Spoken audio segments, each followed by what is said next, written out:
We'll bring it all to you live. It's Friday Football Live from all Northern Kentucky. We're back for Season 3, bringing you the best games from around the Tri-State area, including St. X at Lakota West, Lawrenceburg at East Central, Lexington Catholic is at Highland, and LaSalle at Colerain, plus all the big games from all around the area. We've got another season of Friday Football Live here from Northern Kentucky University, taking you around the city for some of the best games. We're waiting to be here in the studio. Here we are now. Welcome back for Season 3 of Friday Football Live. I'm Matt Sexton with you. Great to be back along with you. This is the brainchild of Wes Akers, and throughout this season, some of the best and brightest students at Northern Kentucky University will bring this show to you each and every Friday night as we take you around the Tri-State area to bring you look-ins from all across the area, including we have reporters out in the field. We have Southeast Indiana reporter will be Colton Smith. Northern Kentucky reporter will be Emily Sisk. And Andy Edwards, he'll be covering all the big games in the city of Cincinnati. It's a great night for high school football. We've got some big games to bring you. We'll be bringing you cut-ins all throughout the night. Of course, we'll be giving you scores from around the area as well. Alex Perez, our news director, will be gathering scores, and we'll keep you updated. Our brand new ticker this year will keep you updated as you watch some high school football action.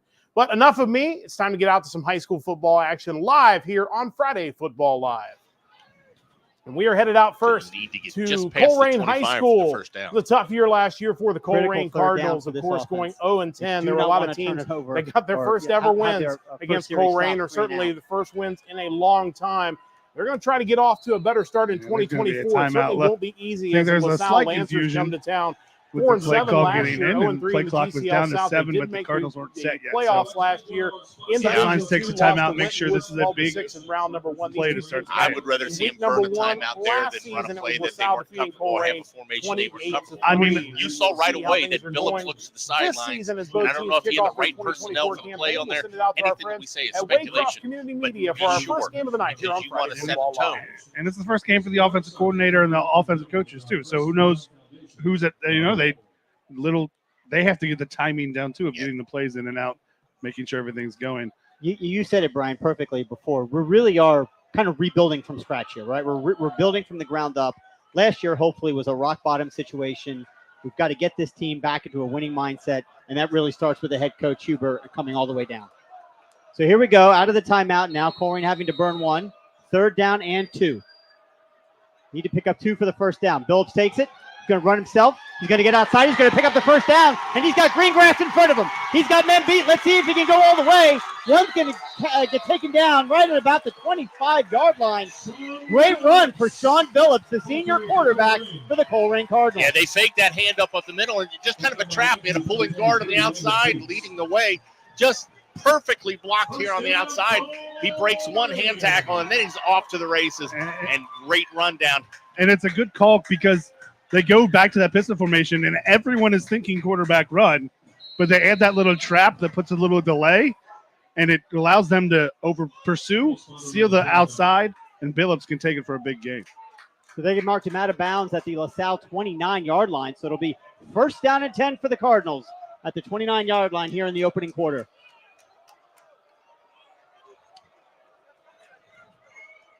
Colerain only had 10 players on the field for that play. A little personnel issue. 4 seconds up, but you get the playoff. There you go. There's a handoff. Met in the backfield. That's going to be at least a 3-yard loss. We'll see. Yeah, and I think the issue came there. Number 51, Jordan Gully, had to come off for that play, and his substitute wasn't ready to come in, and they had to hurry. Helmet issue? I'm not sure what it was, but he came immediately back in this play. So you had a substitution issue, and then immediately that's where the play was called to go, and immediately it was blown up. They had to rush the snap to the play 5 was doing this, so they really weren't set. But they're going to lose 2 on that. Bring it back to the 31-yard line. 2nd down and 12. Back under center is Sean. Billups takes it, fakes the pitch, rolls around. Good pickup on the block, number 34. Caught by number 2. Taken out to about the 26-yard line. Cooper Krieg on the reception. You tell me a little bit about him before the game, Brandon. Maybe looking for some big things from him this year. Yeah, I mean, Cooper Krieg was Mr. Everything last year. He caught a couple touchdown passes. His offense, one of your leading tacklers, and defensive ends. And last year he was more of a stand-up outside linebacker. This year they're going to put his hand in the dirt, but also he's going to play a lot more on offense here, and we see it there on the little play action roll. And he wasn't on the line of scrimmage right time. He was in the backfield and went in motion, and they followed him with that motion. So it's a 5-yard pickup there on second down. So 3rd and 7, 9 minutes to go, no score. Second, third down attempt here for the Cardinals. Now in the shotgun, takes the ball. Oh, fakes. It's a little pitch. The ball's on the ground. It's still on the ground, and it looks like LaSalle may have recovered. We'll see. Now, the coaching staff is going to claim it should be an incomplete pass. Yeah. Well, referees are saying it is LaSalle's ball. The coaching staff from Colerain are going out there and saying the referee's going to talk about this a little bit. Yeah, they absolutely. That was a shuffle pass. Maybe if we had a chance to maybe see that on replay, see real clearly what that was. No, it's definitely a forward pass, but if the referees don't see it, here it is on replay. It's one of those jet touch passes, and yeah, and they all have reclaimed it. It is now an incomplete pass on the field.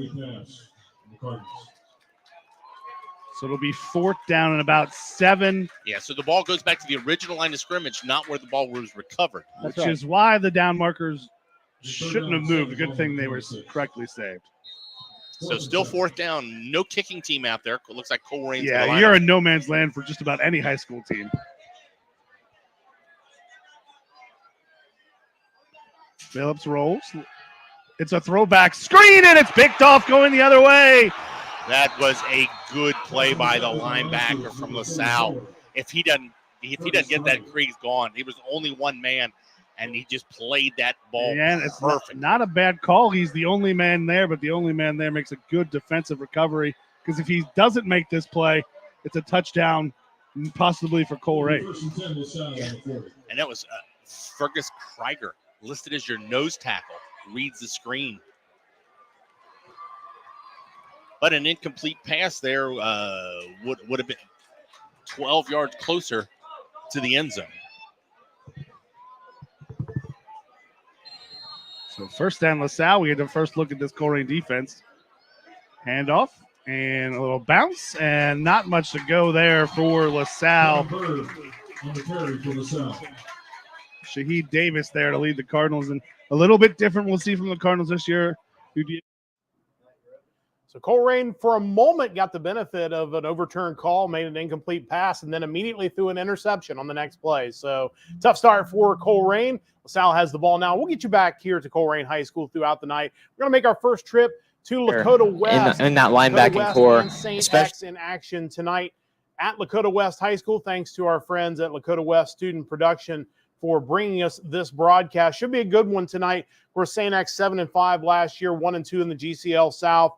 Lakota West had a phenomenal year, 11-3 overall, 8-1 in the GMC. One thing these two teams had in common, their seasons ended to Moeller last year. St. X lost to Moeller 10-7 in round 2 of the playoffs, while Lakota West were shut out by Moeller 22-0 in round 4. These two teams met week 1 last season. It was a defensive struggle with St. X winning 10-0 over Lakota West. So let's head out as Lakota West just punted it away to St. X. St. X on their first offensive series of the night. So let's head out there now. Last year, he had a pretty up and down season. He had 10 touchdowns, 8 picks, 1,522 yards through the air, and he's a guy that could, he can make or break this St. X team. You're really going to see him trying to be a lot more aggressive tonight, especially with that run game. You could see a few play action passes maybe later throughout the game to catch Lakota West off guard. Daniel Vollmer will take a wildcat formation snap, but he's going to slip and fall down about the line of scrimmage. Interesting formation we see just at the beginning of this game and, first game of the season, but it's interesting too. We'll get you back to Lakota West in just a moment, but we have to head back out to Colerain High School because LaSalle is marching. They are down at the 30-yard line of Colerain looking for the first points of the night here on Friday Football Live.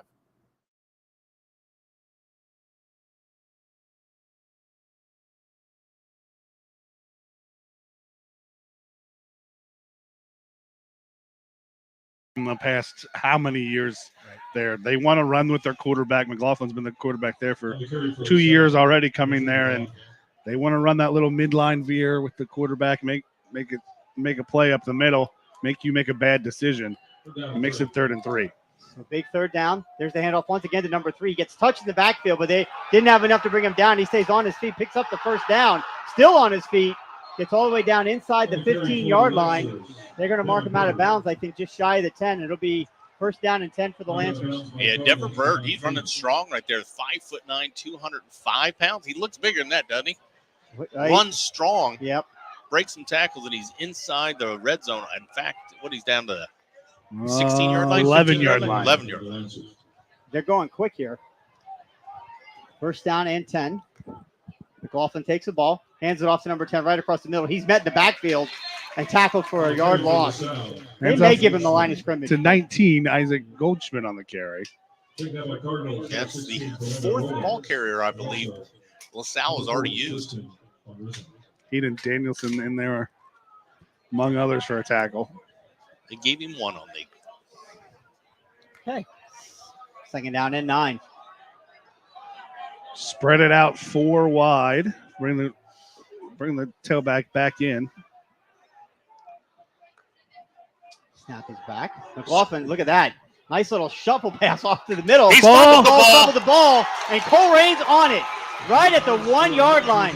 He looked like he had a chance to maybe head in, recovered by number 0 for the Coleraine Cardinals. Tackled at the 5, fighting for extra yardage, knocked away. Hayden Danielson comes up with it. And the Cardinals take over. Yeah, you make the stop, you get the turnover, but you're at your own half-yard line. You're excited about making the defensive stop, but you've got to remember you're on offense now. You've got to get out of the shadow of your own end And that zone. is about as close as you can be without being in. You almost have to say, hey, maybe pull it in a little closer to you so it's in the end zone, get the touchback. But, I mean, that thing is any part of that ball over the line is a safety, and that is about as close as you can get. Here we go, first down and 10. It's the old quarterback right up the middle, trying to get some daylight, to your point, Brian. Yeah, well, I was just going to say, I looked at Colerane's offensive line stats, and up the middle, 270, 280, 260. They've got a pretty good size up the middle. And for some reason, LaSalle was playing off the guards and nobody over the center. And they picked up 5 yards. They picked up 5 on a quarterback sneak. I think one of the most underutilized plays. I'm a big fan of the quarterback sneak.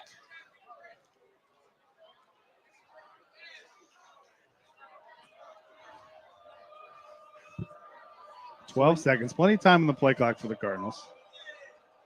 Snap back. He's going to keep it and run himself. Look for some room to run, and he got met immediately at the line of scrimmage and tackled. Very short gain. Trying to run that same quarterback trap they had success with earlier, but there was nowhere for him to go. Xavier Sims Jr.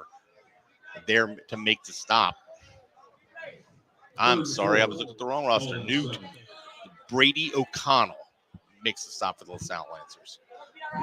No score here in the first. Just under 5 minutes to go. Coleraine looking at a 3rd and 4 from their own 7-yard line. Run or pass? Yes. One of those options. Snap is back. He's going to keep it himself and again try to get outside. And he's going to have some room. Hold on to that ball, young man, and pick up the first down. Having success off that left side, that offensive line. Good push up front. It was Keegan Carr and Amani Todd on that left side of the line. Good seal by the wide receiver. Sean Billups listed at 6'3", 177. Don't know that I'd necessarily call him a burner, but I mean, he can move. I think Deion Sanders just used to call it just enough speed. Because I got just enough speed to get past you. Just enough. But that was coming from one of the fastest men in the NFL at the time. Yep. Sean Billups takes a snap. There's the handoff. Nope, kept it himself. Followed a blocker and got hit again, but gets it up to the 20-yard line. So 3-yard carry on that first down play. Yeah, we didn't see a lot of this, I think, early in the preseason. Probably didn't want to put it on film, but we saw. We'll get you back to Coleraine in a moment. Lakota West getting set to punt. Let's head out to Lakota West. Still 0-0 between them and St. X. We're seeing a lot of what we saw last year with, obviously a very low score game last year, and it looks like we're going to get that again this year. And the punt is blocked. And it's going to be picked up by St. X going the other way, and that's going to be inside the 10. Jacob Clapper, that is an incredible back-to-back plays, getting that tackle for a loss, and now inside the 10. And you want to talk about an energy boost going the opposite way? I mean, you see the crowd out there over at St. X.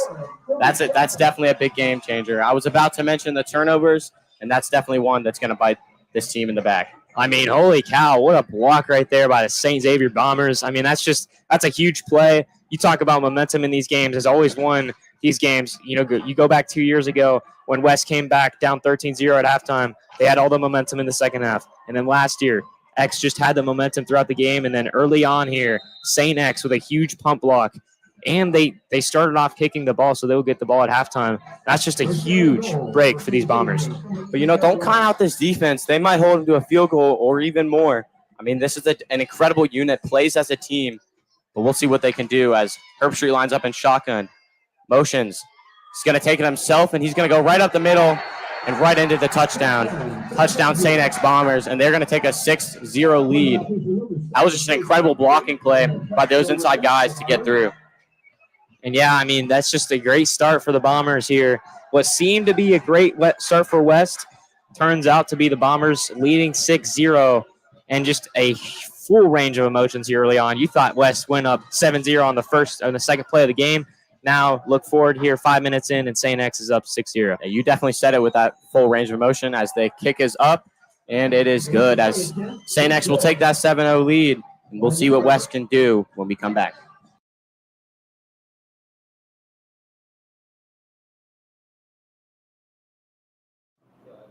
So St. X takes advantage of the block punt and scores one play later, and it's the Bombers with a 7-0 lead at Lakota West. We'll get you back there in a little bit. Let's head back to Colerain High School, where a punt is in progress, and Colerain punting it away, and a big hit there at the end of the play. So it'll be 1st and 10 for LaSalle. No score in this one, just a little over 2 minutes to go in the first quarter.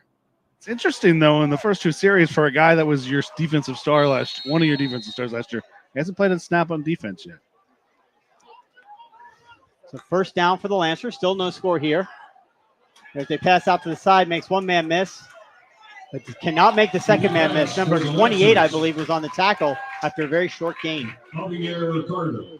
Just again, another quick screen to the outside, and Cardinals do a good job even being blocked to just hold him up. Don't let him get momentum going forward and let the rest of the defense come clean it up. Deontay Jarman, one of the sophomores, steps up and makes a big play, 2nd and 8. It's got low-scoring game written all over it. There's a handoff in the backfield. Good tackle. I believe they might get him with the face mask. It's good tackle, but yeah, grab the wrong part of the uniform. John Matheny comes up, and I believe he got a face mask, and when you take him down by that, he's probably going to get a personal foul. Yeah.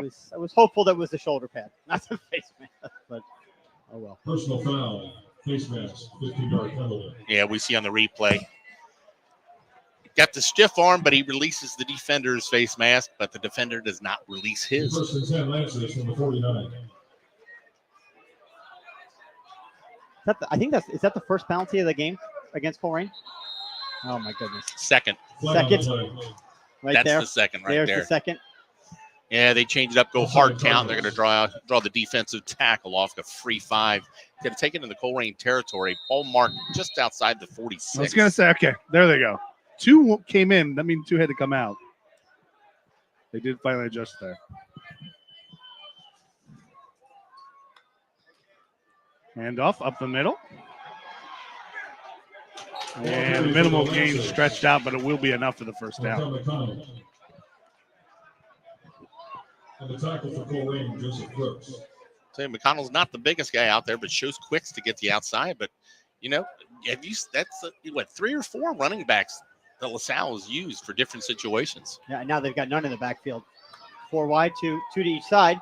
It's a pass. It's tipped. It's into the air, and it's almost caught, but falls incomplete. Hayden Danielson is there. Yeah, and pull it in. That's one of those. The Lancers are really happy the ball was tipped because Hayden Danielson Read it right away, and that he might probably gets caught from behind, but he's got a interception going the other way if it's on target. Yeah, turnover, right? I mean, that's the key. This is going to be a low-scoring affair, right? So every possession is just critical. 2nd down and 10 now for the Lancers on the Colerain 40. The handoff in the backfield. Once again, the number 26. Boy, he's a little Little June bug, and he takes it all the way to the far side of the field. It's gonna be coming back. Yep. Looks like that's in the area of, what do they say? Holding? Right out there on the wide side. If you look real closely, before the referee's flag even came out, a couple of LaSalle Lancers were throwing their hands up like, not me. Not me. Wait, You have to forgive me. I don't remember the new defensive coordinator's name, but he went immediately after that play up to Coach Huber like, well, who do I have to complain to? Because he didn't see that a flag was thrown. He was adamant there was a holding, not knowing that the holding had been called. And it was, and that's a spot foul. That's going to bring it back to the 45. Is it Washington? Is it a Dolphins? No, Washington's a D-line. Just a D-line? coach. Okay. I can't remember I want to say Middlebrooks, but I'm not. You could be right. But You I'm could not be 100% right. Yeah, sure. we'll definitely have to double check that. Learning the names ourselves. So 2nd and 15 now, ball back at the 45-yard line. Drops back to pass as McLaughlin. He looks deep down the field. Who's he throwing to? Nobody. Ball falls incomplete at the 10-yard line. 22 had it lined up for the Cards on defense. Just couldn't quite get there. But, like, who is he throwing to? Because if he's throwing a post, he's throwing it right at the Colerain safety. Right. If he's throwing it deep, then he's throwing it right at the Colerain corner. Well, and he had single coverage, so he wasn't throwing it away. You'll trust. Well, maybe he was. Maybe he just was throwing it trust deep. your receiver on a 50, Throwing it deep and out of bounds, maybe? I don't know. Either way, it's So it's going to third bring and up a third down in about 16, 15. 14. Somewhere around there. long 15. 14. Long 14. 15 on the scoreboard. Another, again, big third down. Got to stop him. Drops back to pass. That's McLaughlin. Got some time. Throws it over the middle, and it is incomplete. Knocked away. What a Knocked play. away. Good play by the defense. Can't get that number, Brandon. Is that Juwan Hopgood with a great play defensively. The junior. LaSalle had the catch, but he had a good defensive spot, had him right there, and just ripped it right out of his hands and knocked it away. And just like any LaSalle tradition, they always have that 6'6" tight end.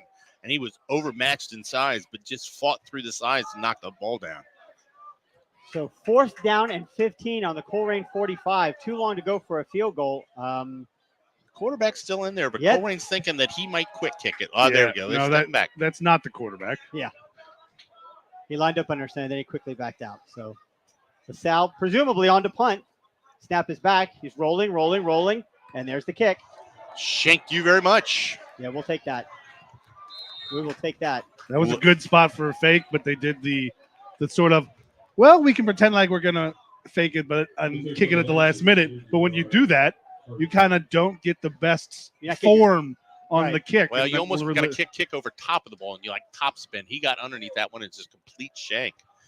So Colerain's going to start with better position than they have, and since that first possession, they're going to be at their own 33. Probably one play left in this first quarter. First and 10, Colerain from the 33. Well, there's infinite plays left if there's penalties. Phillips has got it. Drops back, looks to pass, throwing into the sun. Out to number 4. He's got it. They're going to probably take him out to about the 35-yard line. So quick little 2-yard pickup, and that'll be the final play of the first quarter. After one quarter play here at Colerain High School, it's the Colerain Cardinals 0, the LaSalle Lancers 0 here on Waycross Media. Nothing fancy from either team. LaSalle has moved the ball. The big turnover down at the goal line. Colerain makes a stop. Colerain's moved the ball, but got it only across the 50. One possession right there.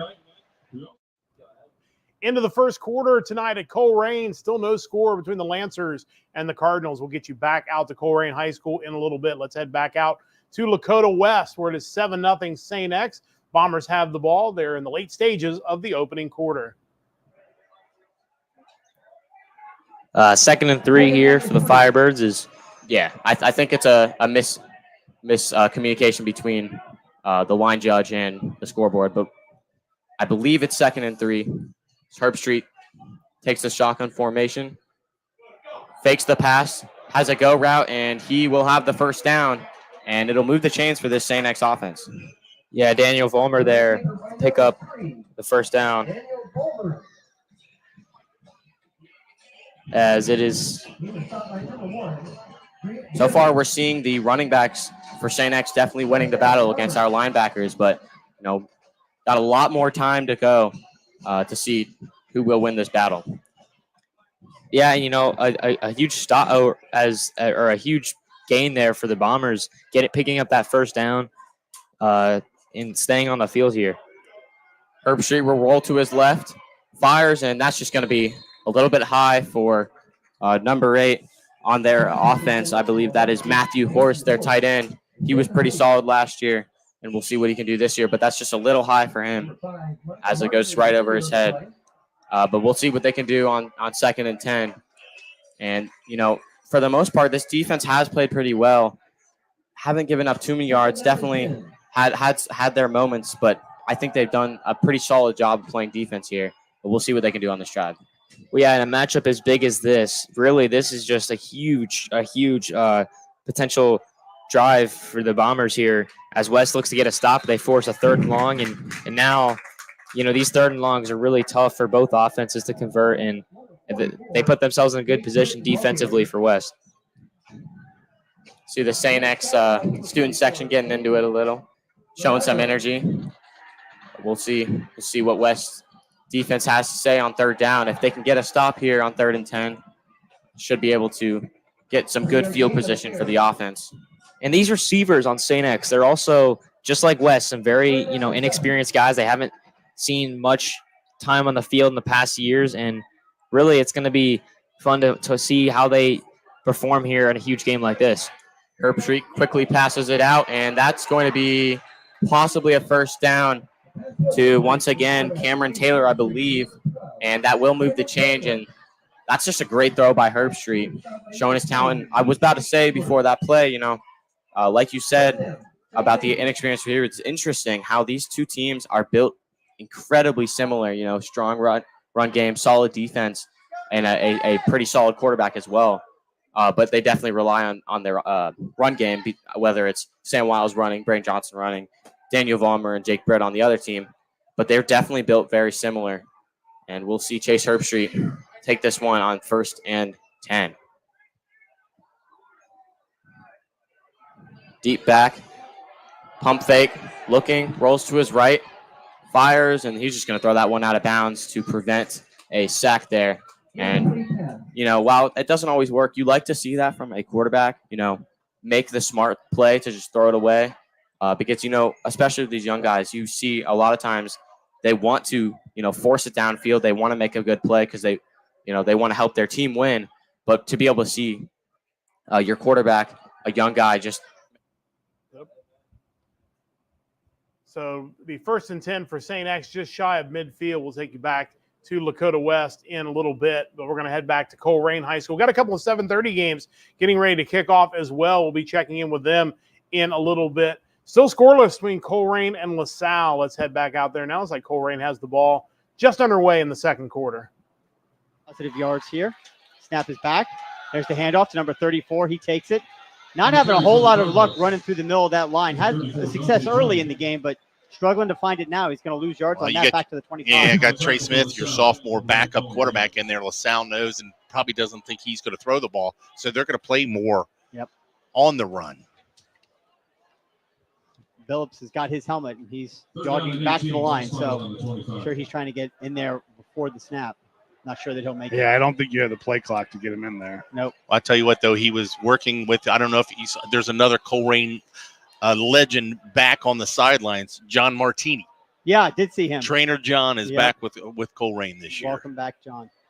He's the best. He's great. Snap is back. Nine's got it, and he's just going to run left, see if he can get some room. He does, and he gets tackled down. Coach is wanting a horse collar right there. He can have his hand there if he's not bringing – it didn't look like he was bringing him down by the horse collar. Right. And he follows him up, follows the lead blocker up front, breaks through, and looks for a little bit of tackle here. 4th down, ball started on the 29. Well, we'll let those watching the replay make their own determination, I guess. Back to kick for the Cardinals, number 2, Cooper Creek. Cooper Creek back to kick for the Colerain Cardinals. Number 19, Raquel McConnell. McConnell's back, and he's going to be looking into that sun. Nice kick by Cooper right over his head. Bounces and gets a great roll all the way down inside the 15-yard line. The South Lancers wisely get away from it, and Colerain downs it at the 12. I can't even do the math on that, but that's a really good punt. Ball was at it wasn't at the 17. No, 12. First down and 10 for the Cardinals. I think it bounced just before the maybe Well, just I before don't. The end 25. point I can count back. I'm trying to remember what Yeah. the original line of scrimmage was. Oh well, it's long. Yeah, it's a nice play. Well, and big thing, no return. Yeah, and then you got to give a shout out there. Looking at this number. So 30 plus 20, where does it end up? The 17, so 12. 57. So that's going to help the net average, right? Oh, 57-yard punt? 62 if it's at the 12. Yeah, 62-yard punt. Math is hard. All right, snaps back. The handoff on a sweep. Boy, they love running wide. They're going to pick up a few yards there. They're going to get it out to about the 15. Number 19, Isaac Goldschmidt. So maybe a 3-yard pickup on first down for the Lancers. The tackle for the This game is just zipping by. The more we run, John Matheny.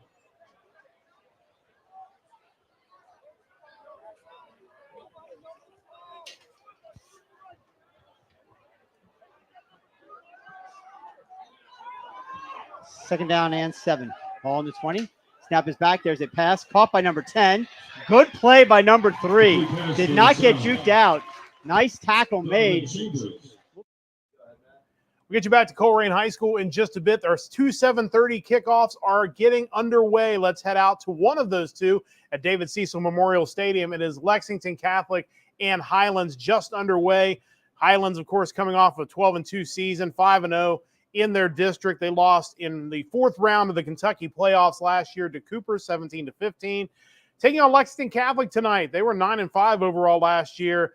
They ended their season also in round 4 of the playoffs to Christian Academy Louisville, 43-8. These two teams met in week 1 last year. Highlands won a thriller, 34-27. Will we get another one of those tonight? Let's find out. Let's head to Highlands here on Friday Football Live.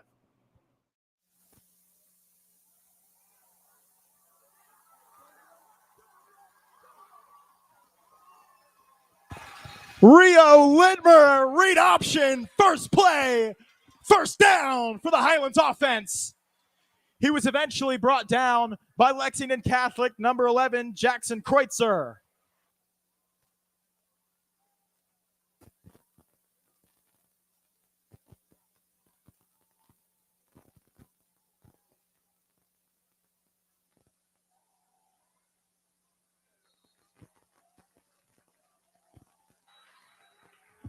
Ball goes up the middle to number 5, Jack White. He'll storm right into the cluster of Knights before being brought down after a gain of 4. Highlands offense moving quickly.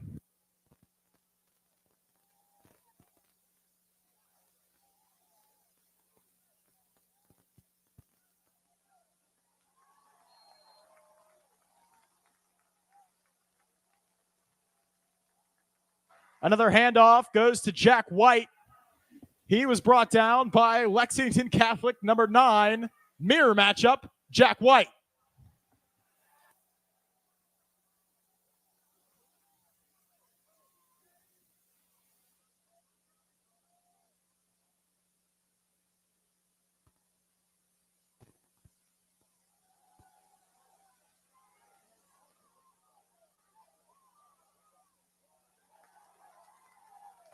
Litmer's pass intended for Faring falls incomplete and out of bounds.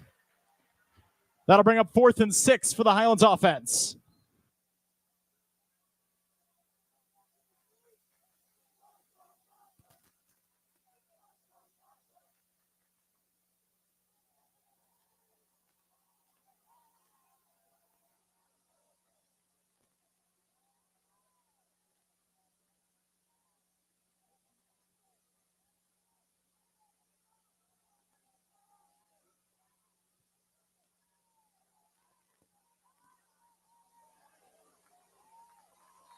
And a great punt by Cale Harris. Knocks it down inside the 10-yard line. Number 70, Torrent Bryant's there to touch it down. Lexington Catholic ball. So Highlands punts on their opening possession of the season. We'll get you back out there in a little bit. Just a reminder, when we go to Highlands, no play-by-play announcer on that. Brennan Bucher, who's one of our Friday Football Live contributors, doing the PA work at Highlands. So we'll check in with him from time to time. But let's head back to Lakota West, where they were the beneficiary of a blocked punt.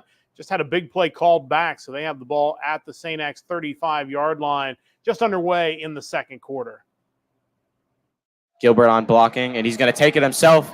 And we'll see if he can get it outside, and he's going to get about 2 yards there.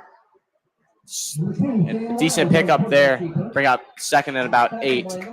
Sam Wiles didn't seem too happy at the end of the play. It looks like he wanted a face mask. Certainly did seem like there might have been some contact there, but Yeah, you saw him do that flip onto the ground. still a gritty run right there. You know, those are the runs that can really shift the energy. I mean, you know, very hyped up after that tough 3-yard run, but it's still a gain. Yeah, Wiles, looking at him, threw 12 touchdowns last year as well as 6 rushing touchdowns. And, you know, he came in about, I believe, week 3, and hasn't looked back since. And hopefully he doesn't in this game as well.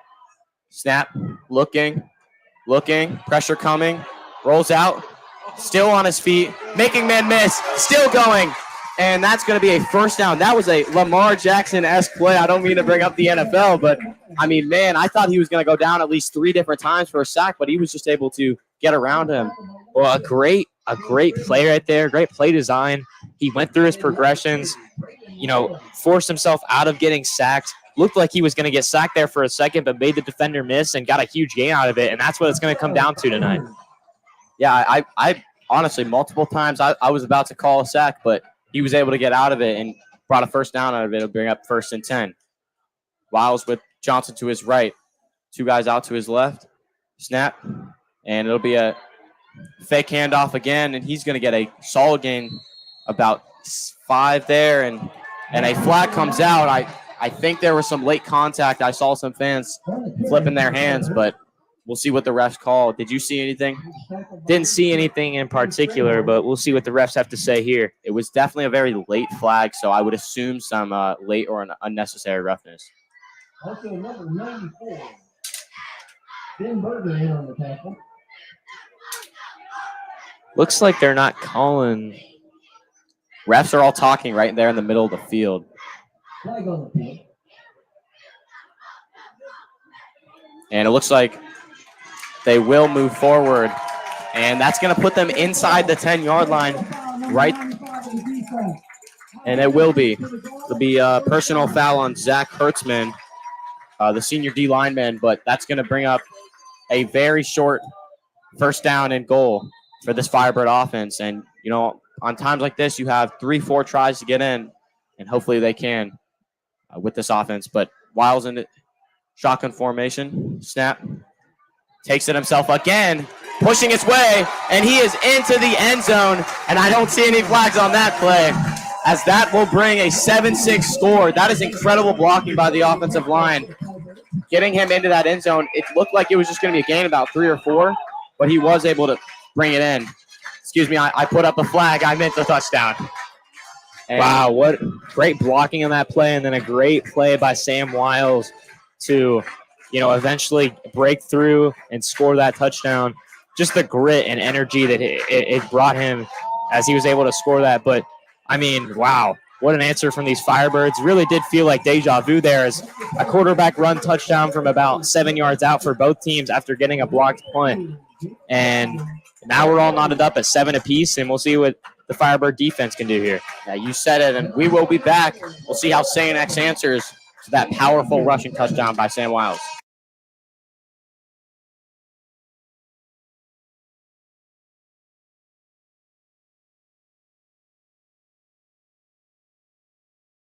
We'll get you back to Lakota West in a little bit. We're going to head for the first time tonight out to East Central High School, thanks to our friends at Trojan Media Productions, their student production.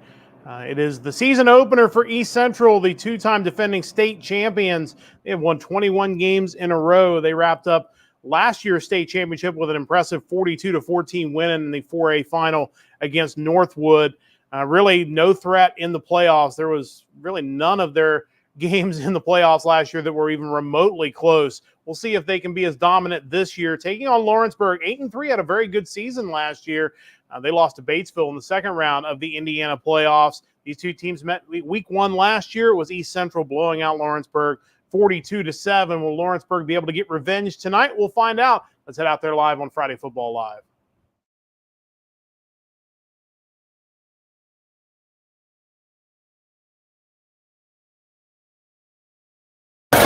getting some lead blockers out there, and that's where we're seeing the success on the outside run game. 5-yard gain. You see it there on the replay. 2nd and 5, Tigers. There's a pitch to number 1.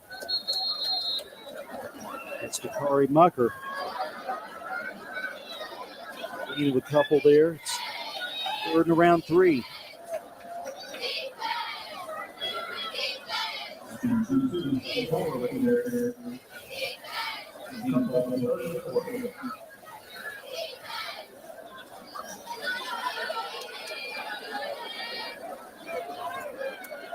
Next time you're able to convert, Jeff, we'll see what happens on this. This one's much more manageable than the last one. Yes. Wide out set. They're going to run it up the middle this time. And again, Jeff, just nothing there up the middle for the Tigers. Yeah, they don't have the strength right now to push the Central's defensive line off the ball, and they're just stonewalling them there, and the linebackers can come up and make the tackles. The defensive line can occupy the offensive line. That leaves your linebackers free. There's nobody getting to that second level to get to that second block. It's going to bring up 4th and 2 for Lawrenceburg. 7:50 here in the first quarter from St. Leon.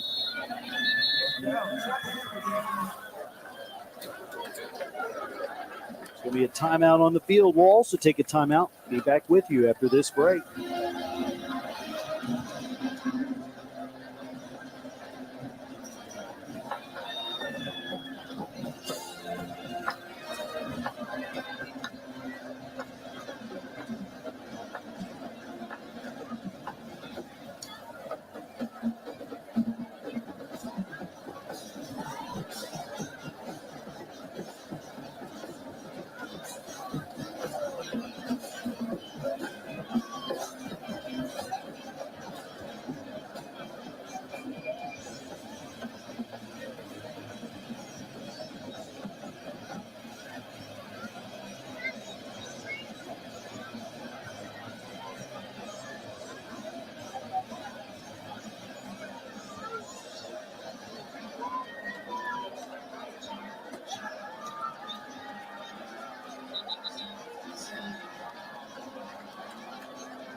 Welcome back to St. Leon, Indiana. I'm Aaron Jackson, joined with Mr. Jeff Bond. No score here. I'm sure Coach was telling the defense, watch the ball here. Oh, no doubt about it. They're trying to draw you off sides. And, Jeff, they're going to try to go to the left, but they're not going to convert. I don't think so. I think he dove for the sticks and went out of bounds short. I think he did too, Jeff. Again, that was Gilmore. He kept the ball. Yeah, he kind of got bottled up there, ran into the back of his own guy as they were trying to get out of the backfield, and then that slowed him down just a So it appears that Lawrenceburg went for it on 4th down and did not get it. So they have turned it over on downs to East Central, who will have the ball across midfield. We'll head back out there in a little bit. Let's head back to Highlands. Highlands still scoreless. They have the ball approaching midfield.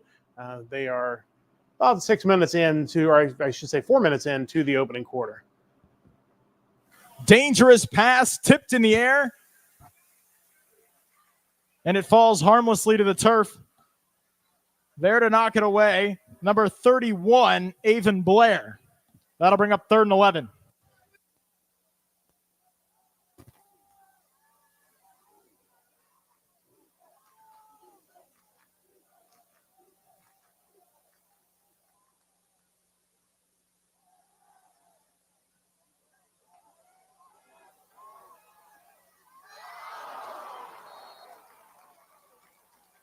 Pass intended way down the field for number 7, Jackson Arnold. Falls incomplete. There for tight coverage was number 34, Beckett Brittingham. That'll mark 4th and 10 for the Highlands offense as number 13, Cale Harris, back deep to punt. Head back to Highlands in a little bit. Let's head back to Lakota West and St. X. Lakota West across midfield there at the 40-yard line of the Bombers. It is 2nd down and 5. Not quite to halfway in the second quarter, still 7-7. It's going to look like another one, and it will be to Johnson as Johnson tries to get around, and that's going to he'd be lucky to get back to the line of scrimmage there. Great tackle on the outside there from the Bombers. But now you're the Firebirds. You're back in this position of a 3rd and kind of long here, about a 3rd and 5. And the Bombers student section getting all hyped up. It's going to be a huge 3rd down call right here. Yeah, Jacob Clapper, I want to mention him. He's definitely made his name in this game. I mean, he's making the impact all over the field here. Yeah, but another thing here, you could also look for a run here on 3rd down because they are in that kind of position to go for it on 4th down here at the 40-yard line. Yeah, a lot of corners out there. 5 set back there. But they will throw it. Wiles looking and gets on his feet, staying alive as he throws it deep. He's got a man. He's got Barnett. Jukes him in. Still going inside the 5. Oh, my goodness. That is what you call a Mahomie type play. I mean, Chris Collinsworth himself, what a play. I mean, I thought he was down again. I mean, he had his body all over him. Number 95 on St. X. I believe that is Zach Hertzman again. I mean, he had him all over him. I mean, it kind of reminds me of that one play to Deshaun Watson in that playoff game against the Bills where he came up, he got away from the defenders, and he throws an absolute dart. I mean, the crowd reaction right there was just insane, and what a play there. I mean, it looked like he was just going to throw it out of bounds, and then he just suddenly had Barnett wide open, and he hit him deep as he's having an incredible game. Motions Gilbert, and that's going to be a false start. Just another one of those mental errors, Bolden definitely going to be working on that this week. Yeah, but still, going back to that throw, also, how about that for Trey Barnett, a guy who's still trying to get comfortable, trying to gain confidence. He's looked really good tonight. And Sam Wiles, I mean, what a throw. I mean, that was just a dart. Yeah, it looked like Bolden didn't agree with the call there as he had some words to say with the ref. But we can only speculate, and it'll be 1st and 10 from about the 10-yard line. And so that's not solid, still solid positioning as you're at least in field goal range, and you have 3 to 4 shots to get this one into the end zone. 10 seconds on the play clock as Wiles has no backs in his backfield. 4 guys out wide, and he wants a quick play. Juked out 3 guys, and he takes a big hit at that line. Get 1 yard there. Yeah, it seems like St. X is starting to understand that Sam Wiles is going to be running the football a lot. It's not just going to be Braden Johnson. It's going to be a mix of both, and really both have carried the run game so far. But you're 8 yards out of the end zone here. If you want to punch it in, you're going to have to probably throw it at some point, and we'll have to see what they can do there. Yeah, Clapper's definitely put his job in as he's been all over the place, special teams and defense, and he's just racking up those tackles. Bring up 2nd and goal from about the 8-yard line. You saw the linebacker there, Ben Lehman, on the tackle.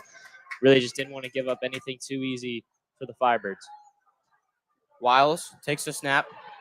Pressure coming, gets out of it, and he is not going to be able to get out of that one. And that was a bit of a late hit by Clapper, and there's some contact from both sides. That is what I call a flop there from number 1, is he just kind of fell on the ground. Not sure what that was, but it'll bring up 3rd and long here for the Firebirds, as we'll see if we can see some more Sam Wiles magic here on 3rd and long. Yeah, if not, though, you have a field goal, a pretty manageable field goal that could put you up 10-7.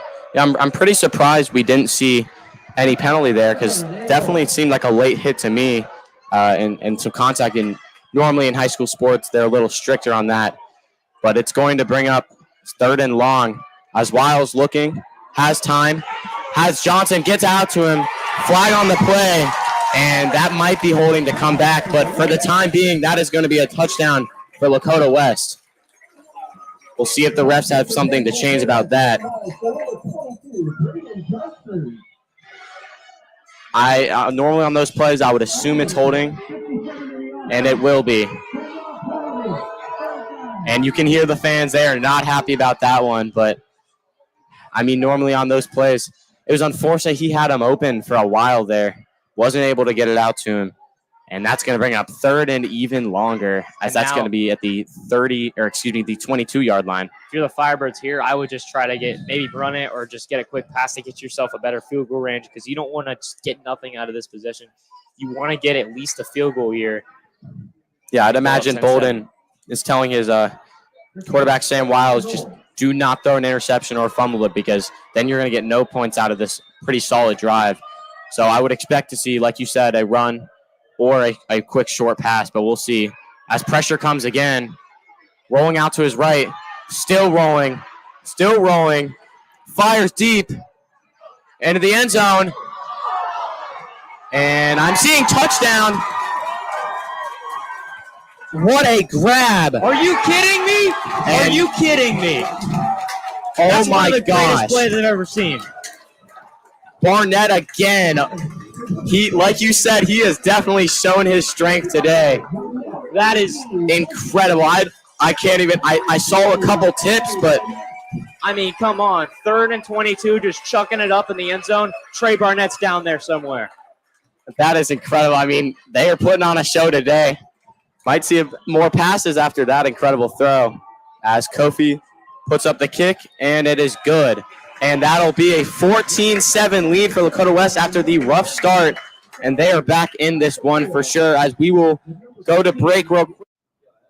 So after a penalty took a touchdown off the board on 3rd and 22, Lakota West cashes in, and they take a 14-7 lead with just over 4 minutes to go for halftime against St. X. Let's head back to Highlands High School. Still scoreless in the later stages of the opening quarter. Nothing. Highlands has the ball once again, but they're backed into their own end at the 25-yard line. Let's head out there now.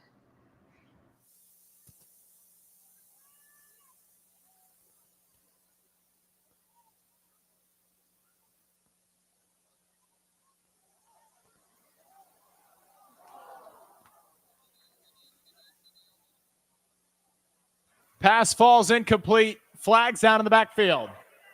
Personal foul, roughing the passer, defense number 9.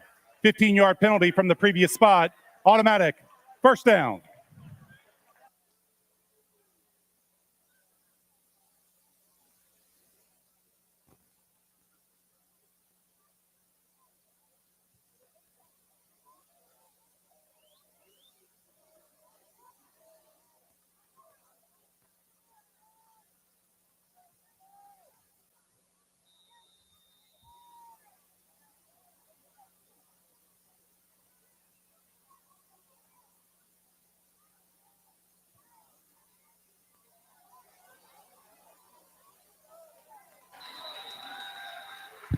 Getting the football for the Highlands Bluebirds is number 28, Aiden Duncan.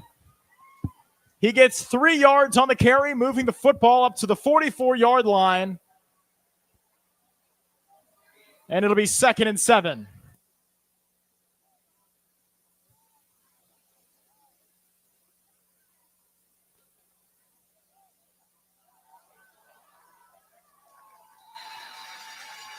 Handoff goes to Aiden Duncan once again.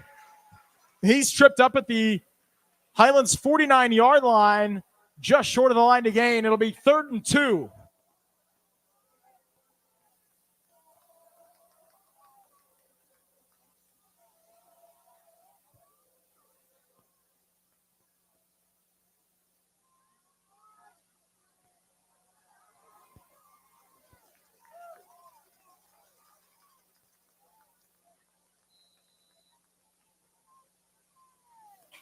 Ground and pound football for the Bluebirds, moves the chains. 1st and 10 and into night territory on the Lexington Catholic 47.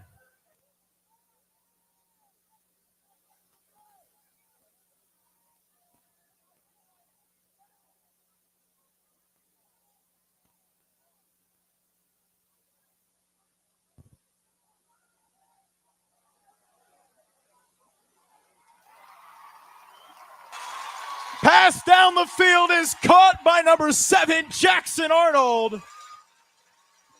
A big completion down the field, moving the sticks into the red zone. First and 10 Bluebirds from the Lexington Catholic 15.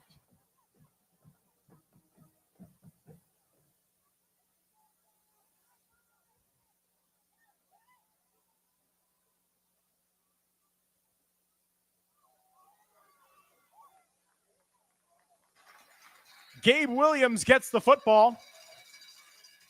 He was brought down there by a couple of Knights, but leading the charge was number 3, Michael Cashman.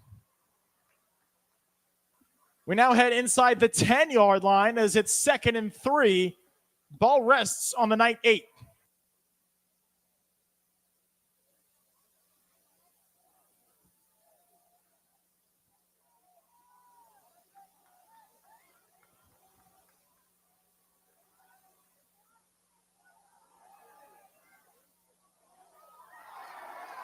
Pass is tipped in the air and caught by number 18, Tommy Faring, but there's a flag on the field. Flag on the field.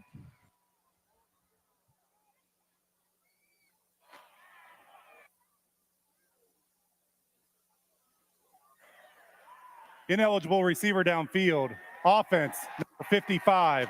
5-yard penalty from the previous spot. Replay the down.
Pass thrown towards the end zone, intended for Adam Surrey, falls incomplete. In coverage to bat it away was number 9, Jack White. And that'll make it 3rd and 8.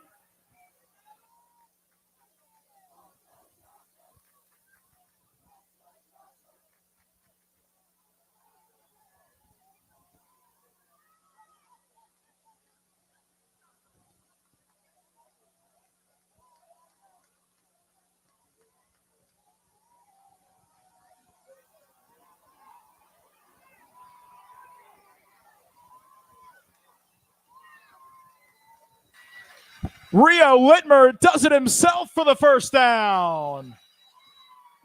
He gets pushed out at the 2-yard line, and it'll be 1st and goal for the Highlands Bluebirds.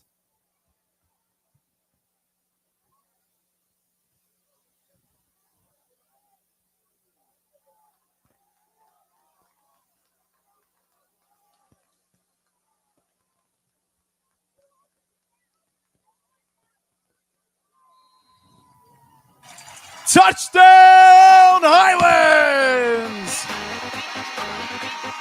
The Bluebirds' first 6 of the year comes off a heavy-set handoff to number 32, Isaac Neiman. And Highlands is in for the score.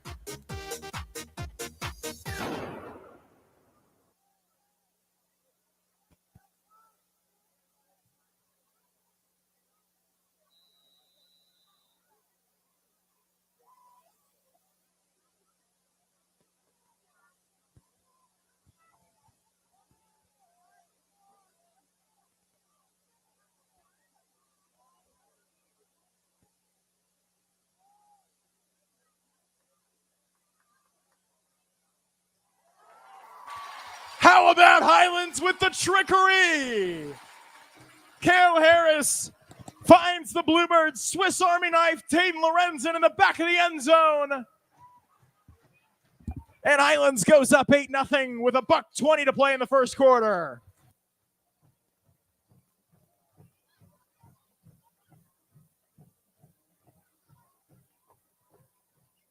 A big thank you to Viox and Viox for being the 4-time. So touchdown and the 2-point conversion gives Highlands the first 8 points of the night. They lead it 8-0. I want to let you know that Lakota West and St. X are just about at halftime, down to the final 10 seconds at Lakota West. Lakota West leading 14-7. We'll let you know if anything crazy happens in that game in the final 10 seconds of the half. In the meantime, let's head back out to East Central, where East Central is on the move. They have the ball across midfield. In fact, they're down inside the 40-yard line. Still looking for the first points of this one. Still scoreless in the final minute of the opening quarter.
If we reach the end of the first quarter, we'll get you back out to East Central in a little bit. Let's head back to Highlands. Of course, Highlands on the board now, an 8-0 lead in this one. Lexington Catholic still looking for their first points of the night as they are approaching the final minute of the opening quarter.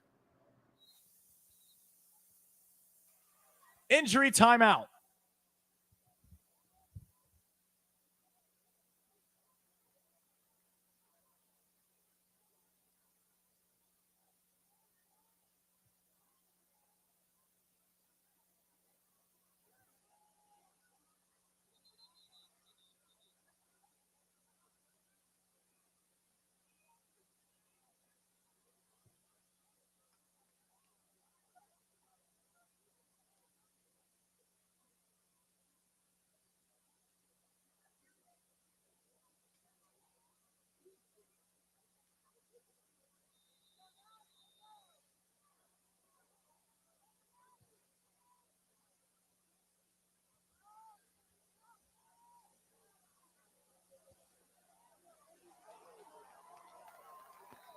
Brady Wasik gets the football again, and this time it's Gabe Williams to bring him down.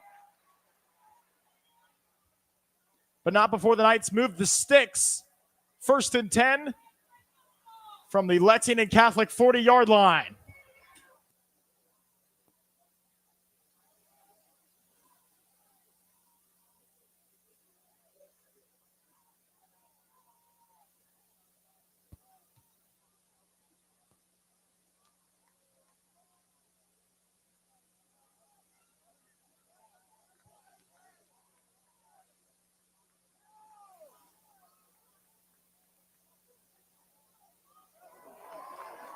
Gabe Williams crashes off the edge and drops Avon Blair in the backfield.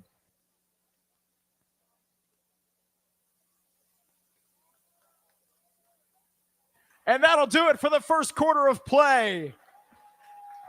After the first quarter of real football at David Cecil Memorial Stadium this year, your Highlands Bluebirds have the lead at 8-0. Highland Stories is a way for alumni and students to work together, sharing stories of what makes Highlands such a special place. The class of 1958 purchased these display cases as a way to as much as we'd like to watch this commercial from Highlands, we're going to step aside from this commercial, head back to East Central and Lawrenceburg. Still no score, just underway in the second quarter, and certainly a much tighter game in this first quarter of play than we saw last year between these two teams. It was 42-7 East Central at the half, and so far the Lawrenceburg defense doing the job, still scoreless out at East Central.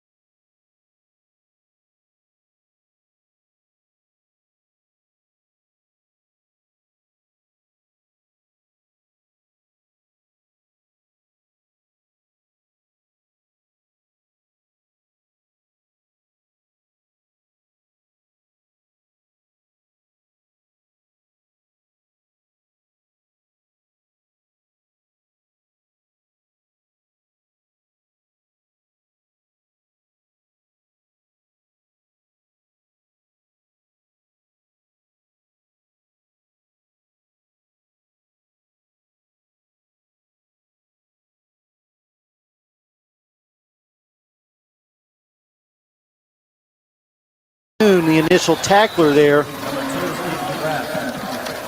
That was a really well set up screen pass. I mean, the blocking came together right at the right time. Had a nice little tunnel to run through. It was set up very well. Pretty good gain, but not enough for a first down. That pass is complete, Jeff, to Keaton McGrath.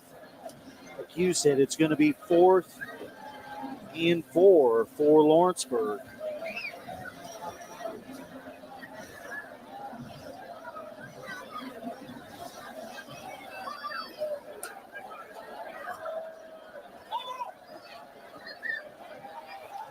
Fake punt. Jeff, I don't know. Boy, it's going to depend on the spot, Aaron. It will. It's really going to depend on that spot. They might give it to him here the way the official is lined up, and they will.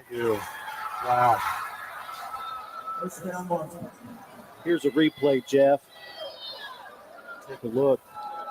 You can see him get his legs chopped out, and they did a little turnover and got just enough. Be 1st and 10, Lawrenceburg. Ball on the 44 of the Tigers. Fresh set of downs.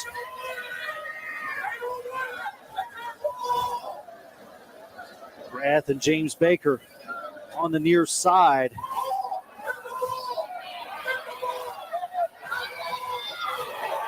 Gilmore dances around, flag down. That's a game tackle there by East Central.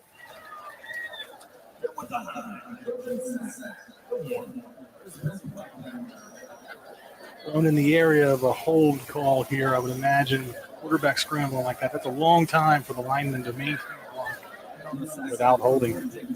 And it will be 10-yard penalty against the Tigers. You're engaged in your block, and then the defender sees the quarterback running, and he takes off going in the other direction, and the last thing you can do is just hold.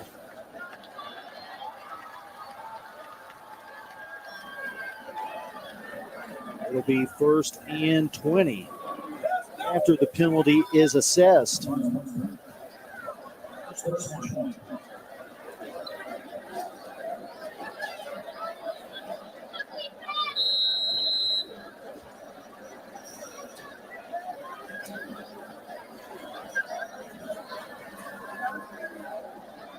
Tigers take some time in the huddle. They now come to the line. Baker on the near side, 2 on the far side, including McGrath. Gilmore in the backfield. He's going to hand off to Williams. Not much here for Isaiah Williams.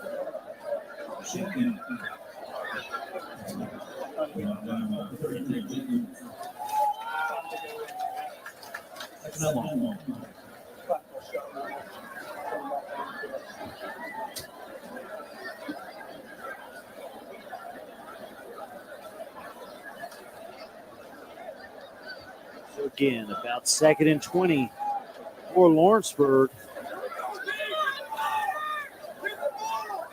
3 wide receivers set on the near side. Gilmore looks that way. He's under pressure again by the defense. Dances around again. Again, a penalty down. Getting tackled here by the Trojans, but Brendan Colder again in on the tackle.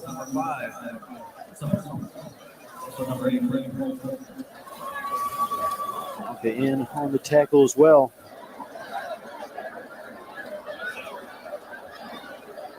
Face mask on East Central.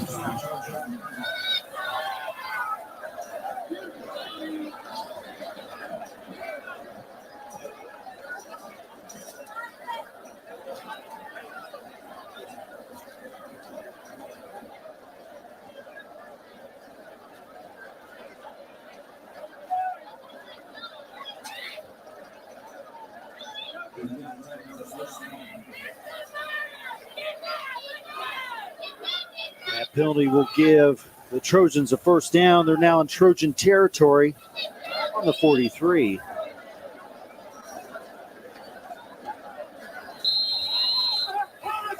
It's tough there. You know, you've got them pinned down. You've got them back in their shadow of their goal post, and with one penalty, they flips the field here.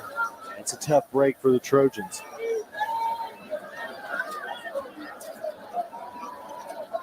Gilmore fakes to the right, runs up the middle. Lawrenceburg's getting a lot of people at the point of attack, Aaron. They just give that little fake and gives their line time to pull over there and lead block for Gilmore as he comes around there. That's pretty effective, getting that many people at the point of attack. It's tough to defend that. Yeah, gain of 6 here, Jeff, on that last play. 2nd and 4 now.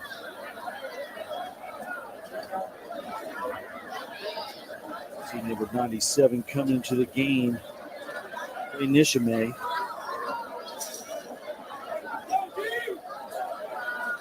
Another good athlete for East Central up front.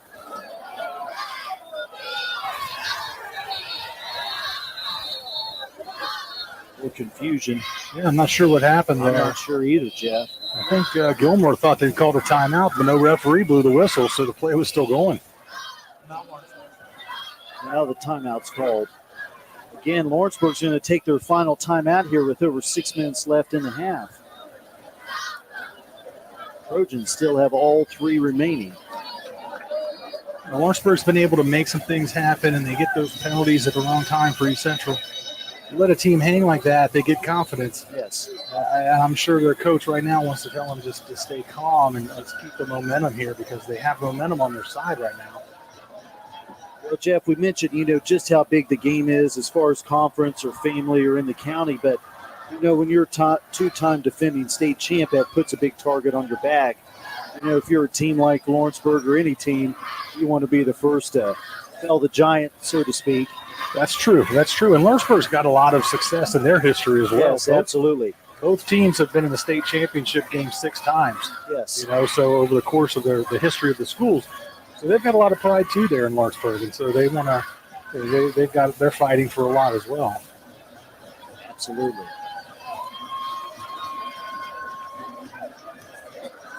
Lawrenceburg comes to the line out of the timeout. Again, 2nd down around 4 for the Tigers.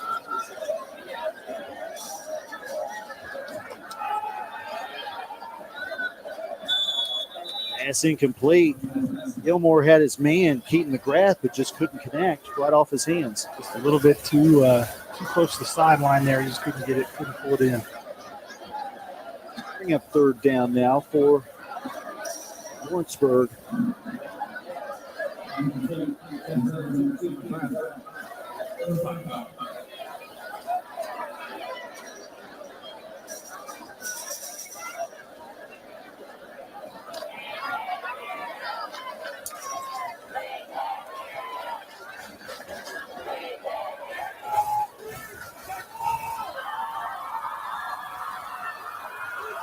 Now they're out of timeouts. That's going to be a penalty.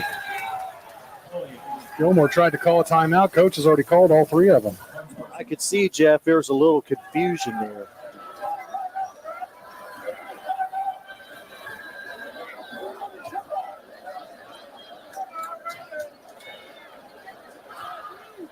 And it kind of goes back to that first game, Yeah.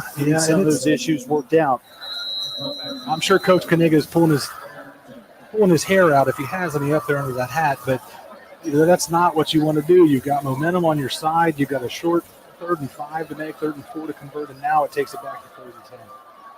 We see mistakes from both sides so far tonight. Gilmore to his right. There's nothing there. He's brought down by number 1. That's Carson Dorsey, 6'1", 168-pound junior. And bring up 4th down.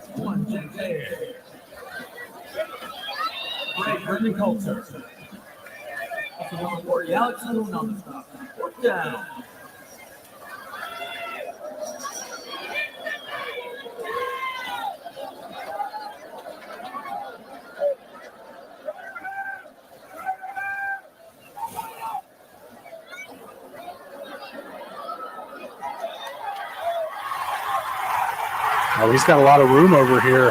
He can't. He's got Nice return. nice return. Big kick return there by East Central, although there is a flag on the play, so we'll see if that big return stands. In the meantime, let's head back to Highlands. A big 4th down and 1 play coming up for Lexington Catholic.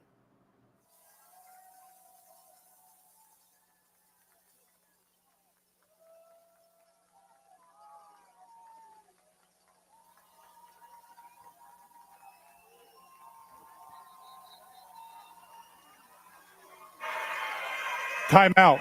Lexington Catholic, their 2nd timeout of the half.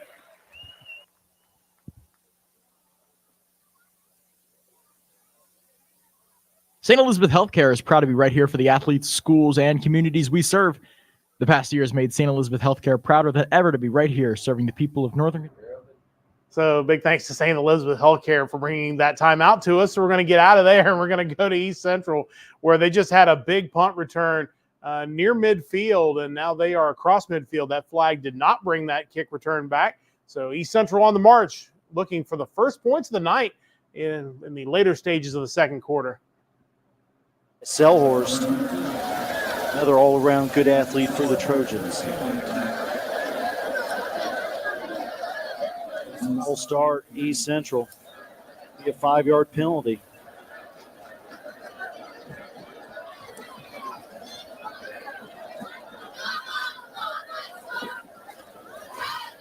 I'm sure both coaches will be emphasizing cleaning this part of the game up. I was going to This say, week of practice. both teams have made their share of mistakes so far tonight.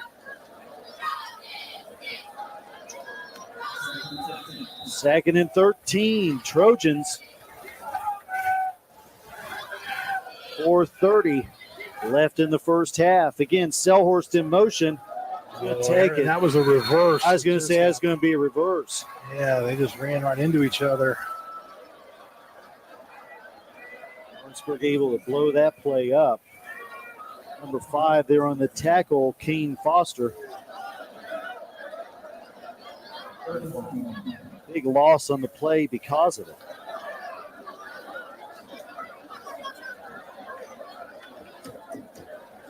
Third and around 18.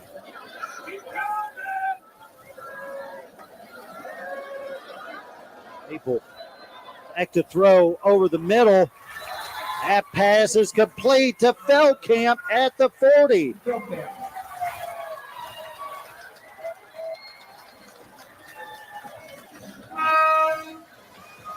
Big first down for the Trojans.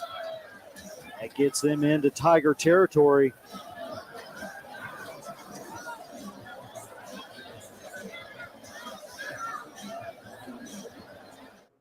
So injury there. We're going to step aside. We're going to head back to East Central again. Still looking for the first points of the night. East Central scoreless with Lawrenceburg. 3:30 to go in the first half. Middle handoff by Maple. Nice push here by the Trojan line. This is football we're used to seeing the Trojans, right? This little, just the wedge, push them up the field. There we got 2 linemen that lost their helmets in that play, so we're going to have some subs come in because you got to come out when you lose your helmet. We're just going to take a timeout.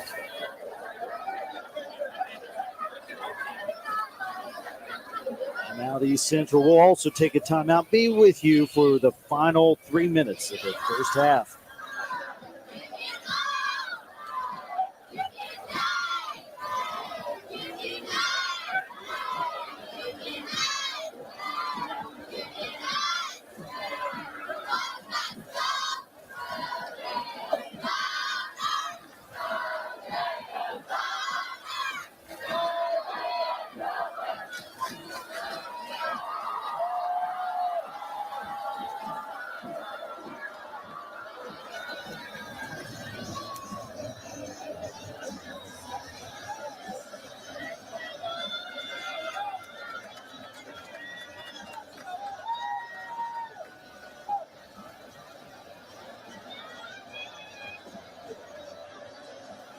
Welcome back to East Central football. I'm Aaron Jackson along with Jeff Bond.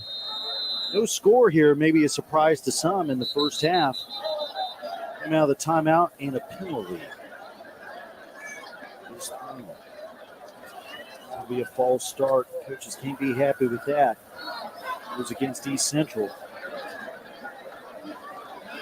Especially when East Central had a couple nice plays here, Jeff.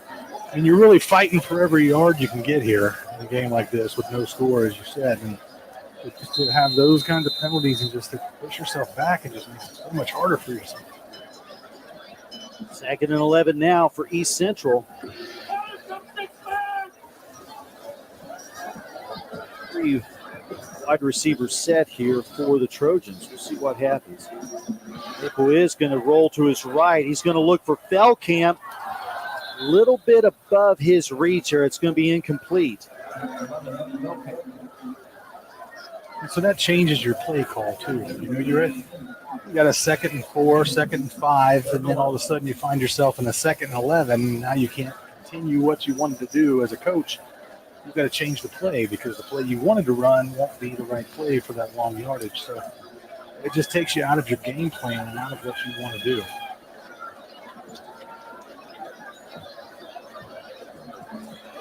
See if East Central can get some rhythm here again. 3rd and 11, Trojans. Maple's going to sling it out. That's complete to number 14, Trevor Perkins.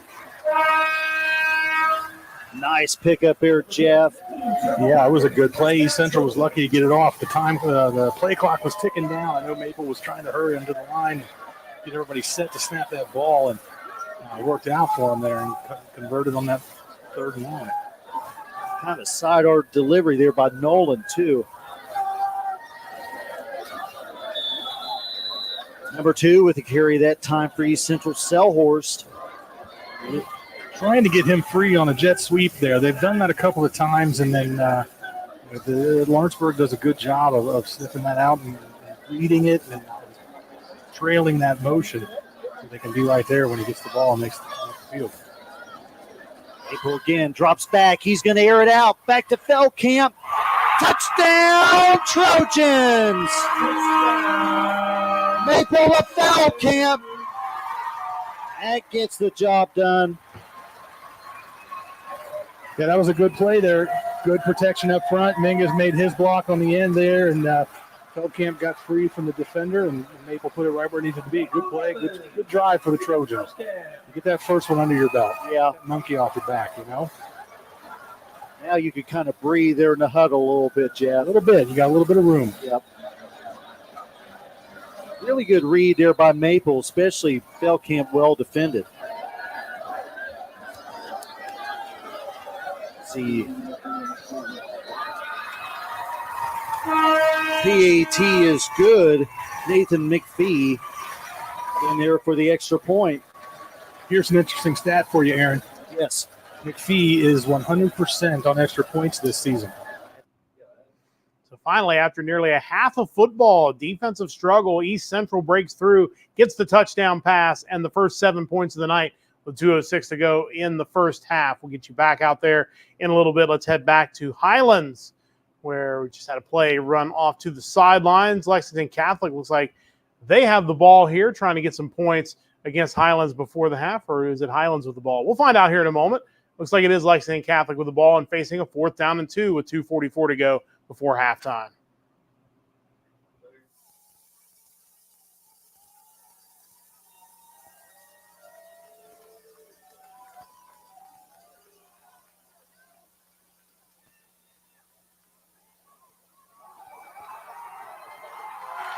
Touchdown Knights. Number 13, Cam Sweeney rolls it in himself, and it'll be an 8-6 ball game.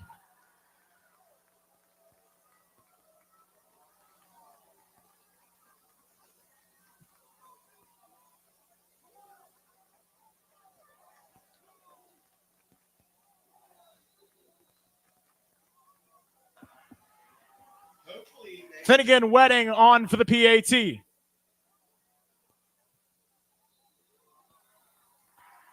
Right down the middle. And it's an 8-7 ball game. 2:38 remaining in the first half. So Lexington Catholic not only cashing in on the 4th down, but they punch it in for the touchdown. They pulled within a point, 8-7 of Highlands late in the first half. They are, after halftime, on to the 3rd quarter at Colerain High School. LaSalle leading Colerain, but it is LaSalle on the march. They are out across the 30, in fact, across the 40-yard line. 7-0 lead for the Lancers just underway in the 3rd quarter. You can see it too. They almost set up the pass protector to let everyone could go this way, and we'll just run underneath the other way.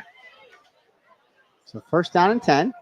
McLaughlin fakes the handoff, keeps himself, slices down his feet, stiff arms. Number 3 makes a move and still on his feet. He's going to get the 1st down inside the 40-yard line. Good run for the senior quarterback from LaSalle. That's going to be where he's going to hurt Colerain tonight, is with his feet, I think. I don't necessarily know that throwing the ball is going to be his strength tonight to get this victory. 1st down for the Lancers at the Cardinal 40. Back-to-back 1st down runs for McLaughlin, the senior.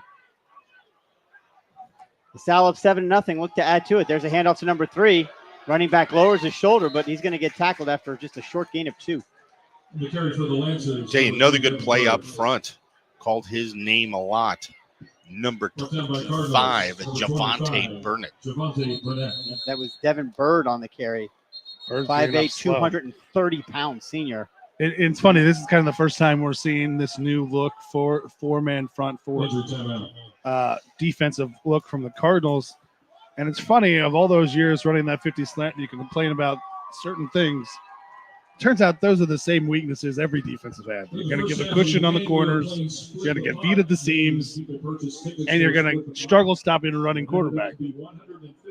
Doesn't really matter what defense you're on. It's kind of what the offense is trying to do. It's the old adage, right? It's not about the X's and O's. It's about the Jimmys and the Joes. Who do you got?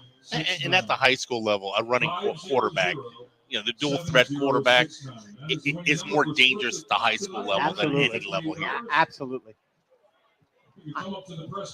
So Bird is still down on the field. It looks like they're just stretching out some cramps here. The thing is, it looks like double cramps. They got both of his legs. That's what it looks like, yeah. Both under stretching. Yep. He hasn't hit me. So we'll get you back to Colerain here in a little bit. Not surprised to see some cramping on a warm Friday night, the first week of the regular season. Let's head back to Highlands High School, where Lexington Catholic getting on the board, scoring a touchdown, getting the extra point, pulling to within a point. Highlands going to try to score before the half, just a little bit over 2 minutes to do so, trying to expand upon their 1-point lead.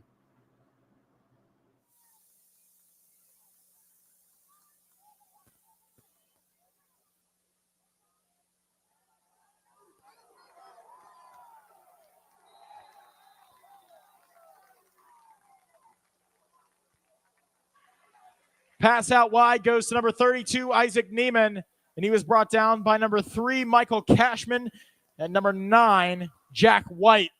That'll bring up 3rd and 2 yards to go.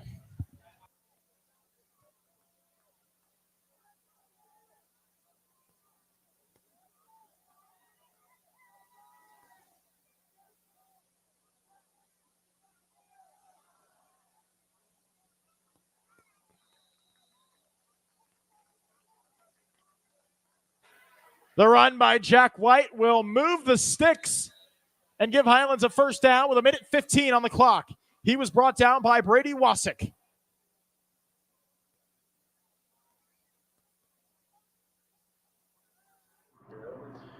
Highlands looking to drive as they throw it deep before we switch back, and it's going to be incomplete. So let's check out of here and check into Lakota West, where Lakota West has picked up a big play, and they are inside the 30-yard line looking to add to a 14-7 lead. At that 15-yard line, that's back-to-back plays for the young guy getting involved in this rushing and passing offense, and Wiles just doing a great leadership role, getting his team involved. How about Kenyon Norman continuing to have the momentum of the Firebirds? St. X's student section is desperately trying to keep them back in this game, but right now it just looks like Lakota West has all the momentum. They can punch it in here. They have a real good shot at winning this ballgame. Yeah, they definitely need to make sure they don't do anything drastic. You know, turnover, it's a big thing. It's a big part of this league and this sport because, you know, turnovers, they usually tell who's going to win this game, and they do not want to make any mental errors that might result in a scoring opportunity for St. X. As Wiles looking around, spinning, shaking, getting outside to his right, and he's going to just throw that one away. Looked like, and their flag does come out. I'm not sure if that was holding on the defense. I saw it down there. It looked like it might have been. Might have been PI, too, on the corner. Yeah, I saw that down there. I didn't know if they would call it or not. Couldn't tell if it was just physical defense because it's, you know, on that opposite side of the field. But, I mean, that's a great throw by Wiles to, you know, draw the flag and get his team in good position. Unfortunately, no, we are incorrect, and that's going to be against, I believe, Lakota West. And that'll push them back a bit. Not sure what the penalty is. Looks like it is against Lakota West. Tough break there. You know, the penalties have been. We'll get you back to Lakota West in a moment, but we nearly had a turnover at Colerain High School. Looked like Colerain may have pulled this ball out, but the officials rule either forward progress stopped or the runner down before the ball came loose. So it's going to be first and goal at the 1, and just like that, LaSalle punches it in for the touchdown to expand their lead to a 2-score lead. It's 13-0 Lancers. Let's go there live for the extra point. To a LaSalle touchdown. Yeah, LaSalle just uses that size and that all.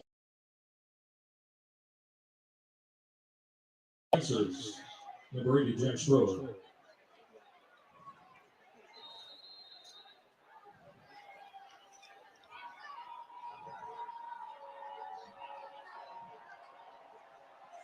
Snap is back, hold is down, kick is up.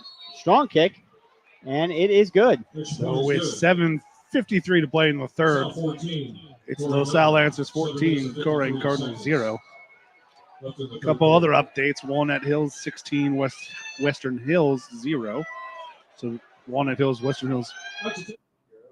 So LaSalle, a 13-0 lead over Colerain. We'll get you back to Colerain High School in a bit. Meanwhile, let's jump back over to Lakota West and St. X, where Lakota West is driving, trying to add to a 14-7 lead. There is a flag down.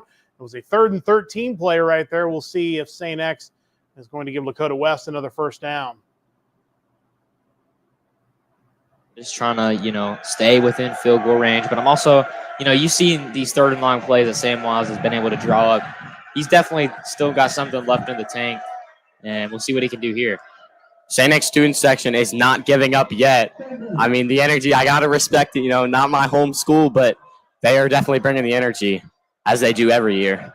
West lines up in a shotgun formation again. Wiles looking, fires, got a man, and Barnett almost was able to pull onto that with one hand, but just out of grasp for him, and I believe that'll bring the kicking unit onto the field.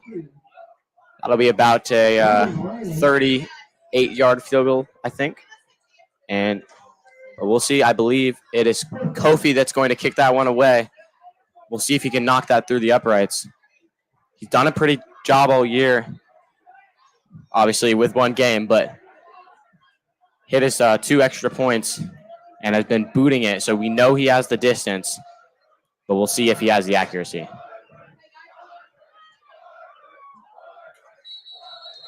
And that is not going to help Adu before, as Flag comes onto the field, I would assume to be a false start on that offense, and that's going to push it back to a 41-ish yard field goal. Still doable with the leg that Kofi's got. He's able to drive it through. It's impressive watching a kicker like Kofi Adubafor, junior in high school, being able to hit that one through the past the end zone on kickoffs and not even give them a chance to return it. Be about a 43-yarder here.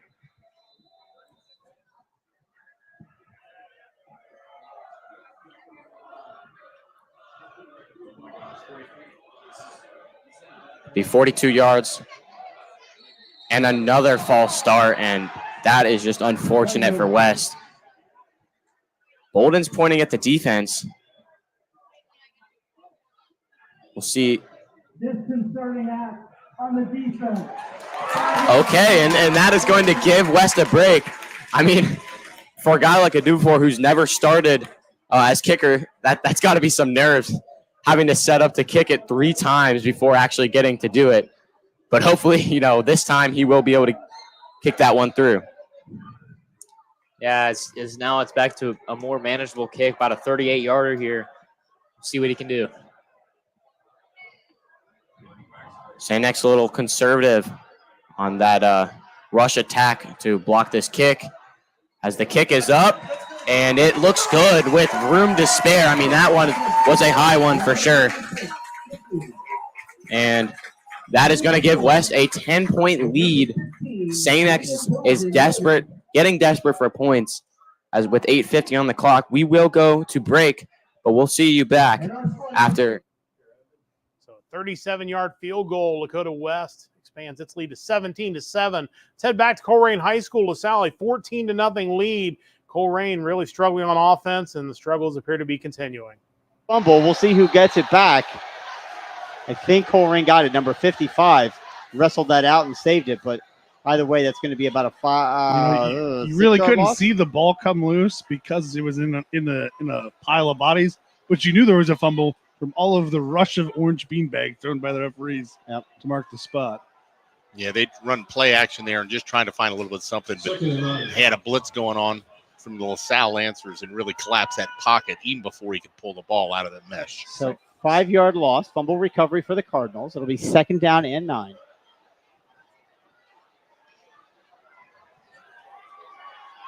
The offensive line has got to do something to try and keep that defense out. That's not bad. That's pretty good protection. Sean Billups deciding what to do, running, scrambling, throwing, looking. It is thrown and knocked down. Incomplete. Nice play by the LaSalle defender. Yep.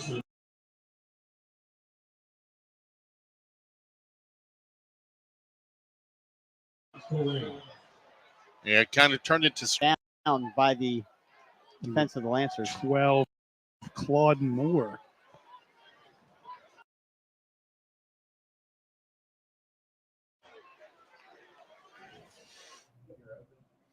So we'll take you back to Colerain here in a little bit. Just a struggle right now on offense for the Cardinals, trailing 14-0. Let's head back to Lakota West and St. X, a 17-7 lead for Lakota West. St. X got the 1 touchdown after the block punt, but really when they've had to try to sustain any kind of long drives, they have really struggled in this game. We'll see if they can get something going here midway through the 3rd quarter. And that's what you got to do. You got to build a foundation for your drive and just continue to pound it. Commentating this game, I kind of felt like a sound box because I'm just saying the same 3 names. I'm saying Daniel Vollmer, Chase Herbstreit, and of course Jake Britt. And I think the offense is really just surrounded between those 3 guys. This once again, Vollmer getting the flip to the right outside, and there's Grant Bierman showing that Purdue commit strength as he stops him in his tracks and brings him into the ground to bring up 3rd and manageable for the St. X Bombers. Great play there from Bierman, a guy he's one of the leaders of his team. Looks to be an injury on the field. That is not good for the Firebirds. Believe that might be Cole Munley, and he pops right up. Yeah, it is Cole Munley. I would assume possibly a cramp.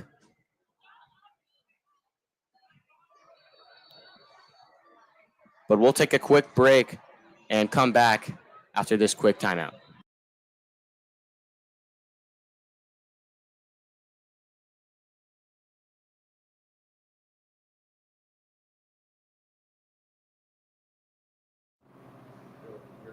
Got a timeout here, so let's check out of this game and check back over to Coleraine, where it's still 14-0 LaSalle, 6:28 to go in the third quarter.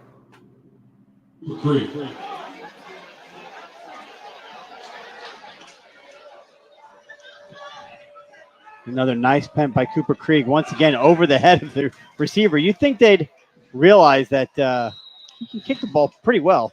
No return. Ball down by Once Coleraine. again, no return for the Lancers. So first down for LaSalle. Yeah, what? None of his kicks have really been that deep. The roll has given him the yardage. Yep. So that return man is going to kind of guess an area it's going to be in. Hopefully he can get it. Right. And just use his judgment whether he can get to it or not. You saw him there. He wanted to pick that ball up. He's done that a couple times. But he's made good decisions.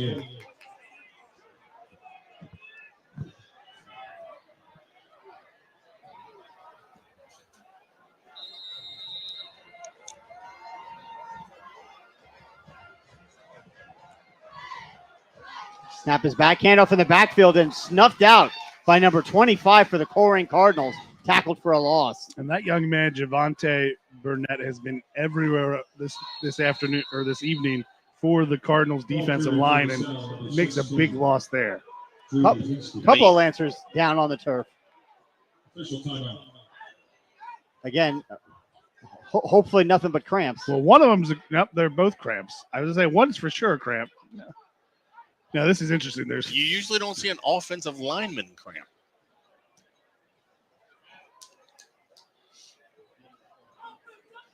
Dropping like flies. Is it that hot? You know, it really isn't, but it all week has been in the 70s, low 80s, and today it was in the higher 80s. So, I mean, none of those are an excuse. It should be, you know. Right. I mean, it's what you did yesterday. You hydrating Injury yesterday and timeout this at morning. LaSalle Coleraine. So let's jump The- out of the there and field jump back turf. into Lakota West. St. X approaching midfield. They need to get something going offensively, trailing 17-7. Draw some offsides. It's going to be a flake to brick, and that's a fumble, and that's going to be a loss of yards. And that's going to bring a third and long. And a flag comes out. Back in that corner, I saw some action there. Continuing to Thrown just, into the ground. you know, mistakes have just made this team plummet under the pressure right now. And on a drive as big as this one, where you think you need to score here probably if you're going to want to stay in this game, that's just not a play that you want. Not sure who it was, but I definitely saw Hayden Shamsi go flying into the ground. Looks like it's going to be a flag on the defense. I believe that's Colin Ogletree. Colin Ogletree there. And that is just not the play you want, as now St. X gets even better field position. And they've had really good field position off of two ill-advised penalties. Yeah, I mean, you called it. I mean, that's 30 yards worth for St. X just on one drive. But we'll see if as a trick play to Vollmer and getting around the outside, and that's going to be a great play for Vollmer as he comes out of bounds for about a first time and first down. Pardon me, and that will move the chains for St. X, and just some mental errors. What could have been a stop, and maybe Lakota West ball will bring up a 1st and 10. We'll get you back to Lakota West and St. X, continue this St. X drive in just a moment. But we do have reporters out in the field and out in Northern Kentucky tonight. It's Emily Sisk who will give us some updates on games going on in Northern Kentucky. Emily? I'm Emily Sisk. We're here in Northern Kentucky, and we've got some great games going on for you all tonight. It couldn't get much closer than Beechwood at Pulaski County. They were neck and neck about the entirety of the game. It seemed like Pulaski County was going to pull ahead, and then James Quizzick and the Tigers answered with about 30 seconds left. That one wrapped up with Beechwood 28, Pulaski County 27. Huge win for Beechwood. They ranked number 3 in the preseason polls for Class 2A, taking on a giant Pulaski County in Class 5A. Over at Covington Catholic, taking on Ryle tonight, Cash Harney and Cov Cath scrambled for a touchdown, putting the Colonels on the board first at 7-0. Ryle did end up answering, and right now we're sitting at 7-7 at the half. Over at Campbell County, taking on Scott at Scott High School. We got a tense, high-scoring game here. It was all Campbell County in the first quarter. They went up to 21-0, but Scott is trying to answer, get some scores up on the board. Right now, they are at 41-21 in favor of the Camels at the half. And finally, Simon Kenton taking on Dixie Heights at Dixie tonight. This one remains close. Simon Kenton scoring and then Dixie answering pretty quickly. They are sitting at 28-20. And that's what we have for now. See you later and take it back to you guys. Thank you, Emily, for that update. Let's head back to Lakota West. St. X trying to get something going offensively, but they are facing a 3rd down and 10 as they are on the march trying to cut into a 17-7 deficit.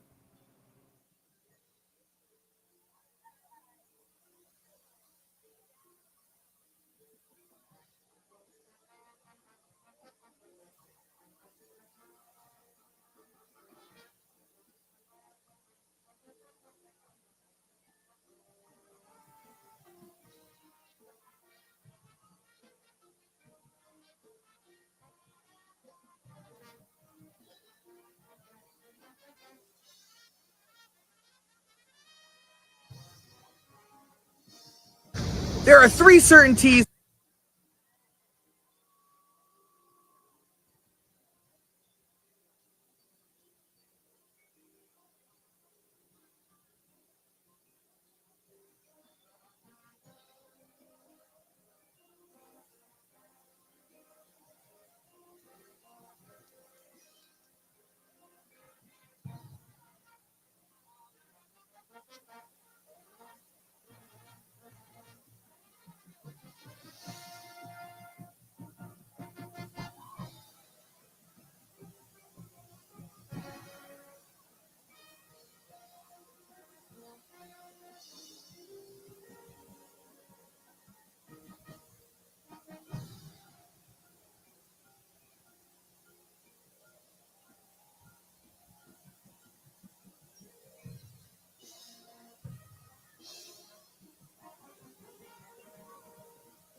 Yes, that left side, which was successful early in the first quarter.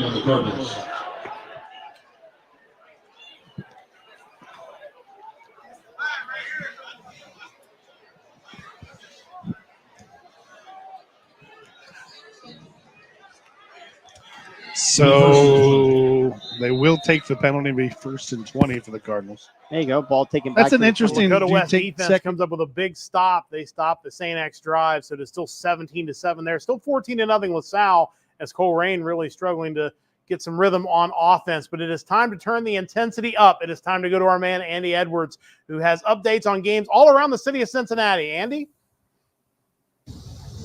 Test 1, 2. There are 3 certainties when fall is just around the corner. Kids back in school, pumpkin spice lattes, and Friday football high school madness. And it has not disappointed this week so far.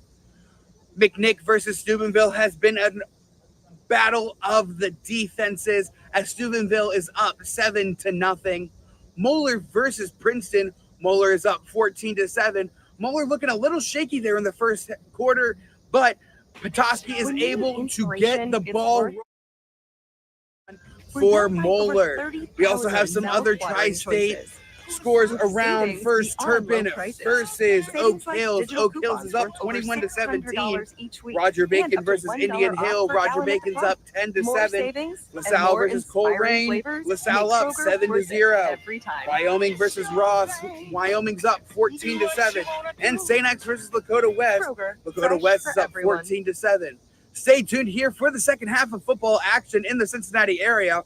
Also, check in at our Friday Football Live Twitter and YouTube page for more action. For Friday Football Live, this is Andy Edwards. Thank you to Andy Edwards for those updates from around the city of Cincinnati. Let's head back to Lakota West, where it is 3rd down and 2 for Lakota West, leading 17-7 over St. That pretty close. We'll see what they call it. And it will be a first down, and that is an incredible play because moving the chains, chipping down that clock, hoping for them that it'll be enough to win this game by a good margin. Talk about the day Sam Wiles is having. A great way to start off his senior campaign here. One of the biggest games that he's played in his life.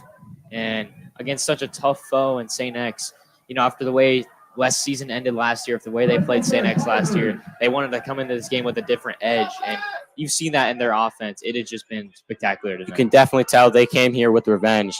With that home crowd, they wanted to win for their team.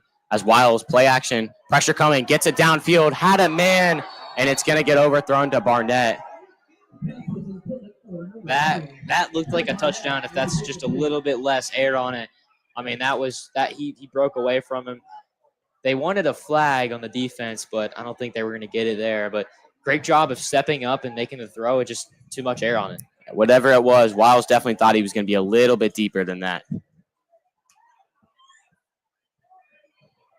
And you talk about how, St. X, their defense dominated last year, and then the year before, West won at home. Seems like the home field advantage really takes, into who wins these matchups from year to year.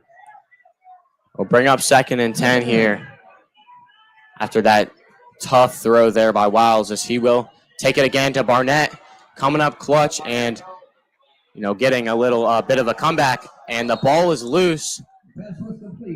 I believe West recovered it.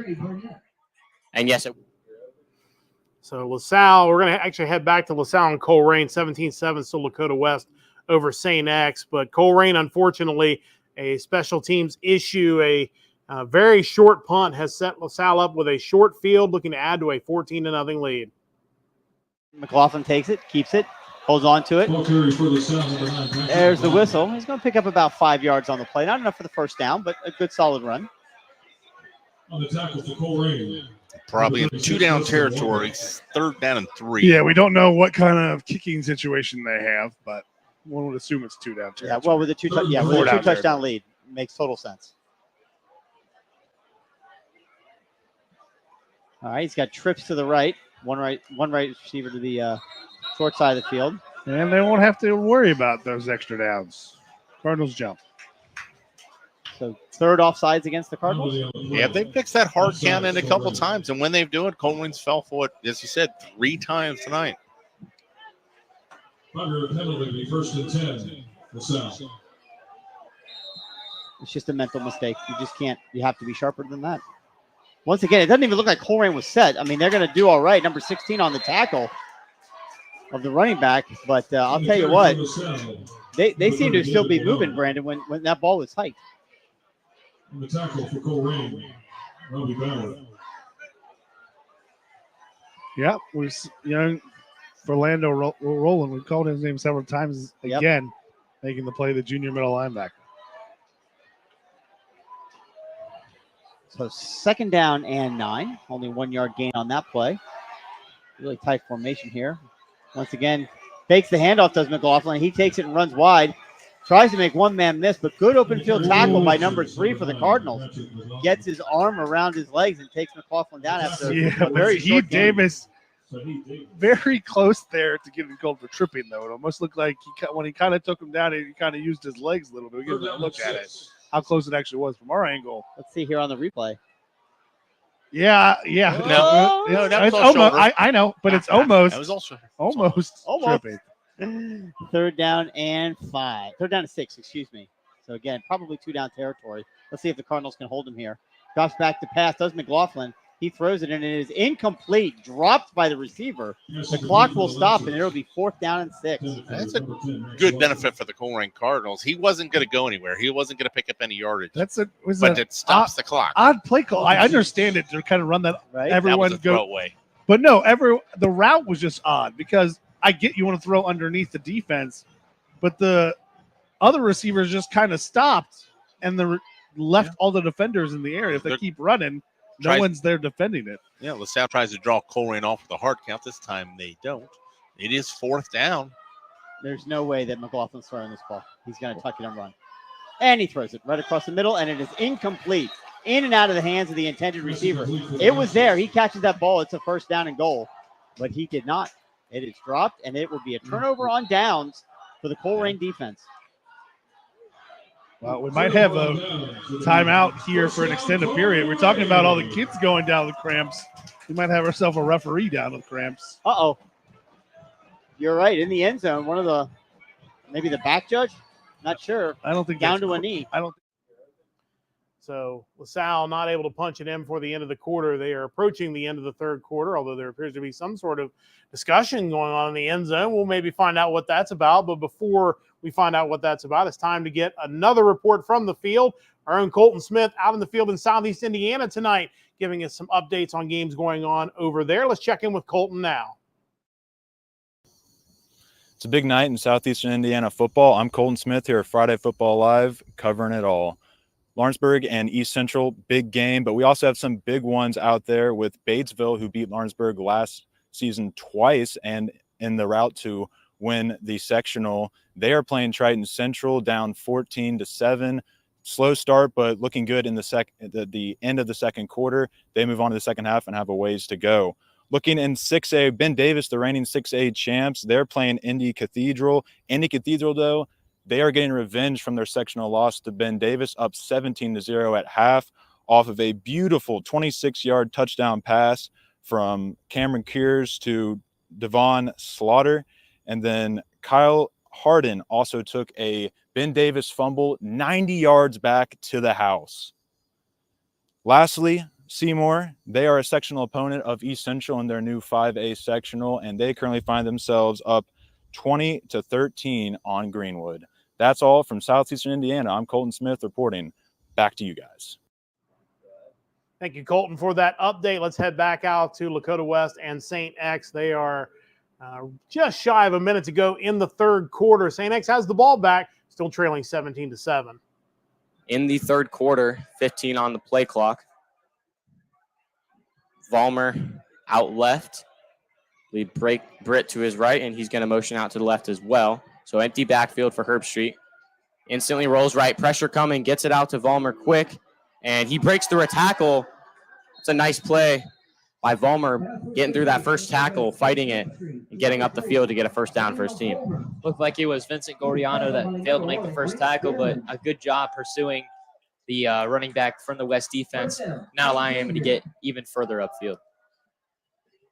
Yeah, I mean, this is, unfortunately, they got a first down and they are moving down, but not too bad of a drive for West defense so far. You're able to have them run down the clock almost to the to the fourth quarter. And that's really what you want to see, is just time going down before and having their scoreboard be higher than St. X's. So Herbstreit fires deep, and that's just a bit of an overthrow to Britt right above his head.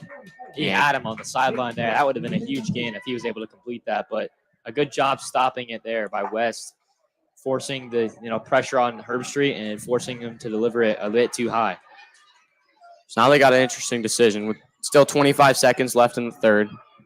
They can run it, probably send it to the fourth, or they can try to throw it and be a little aggressive here. West defense has played pretty solid here so far. Sets up in a 4-3-4. Flips it to Britt.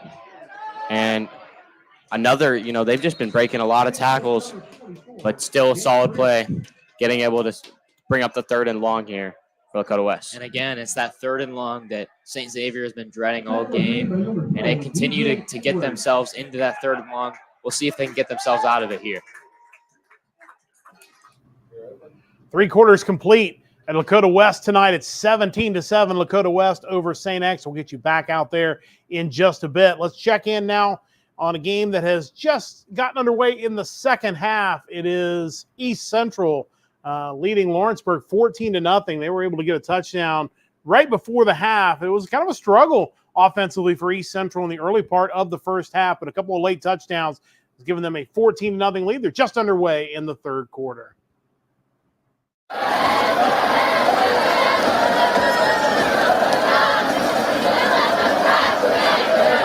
The 4 split wide for East Central. Maple to his right. Feldkamp on the reception.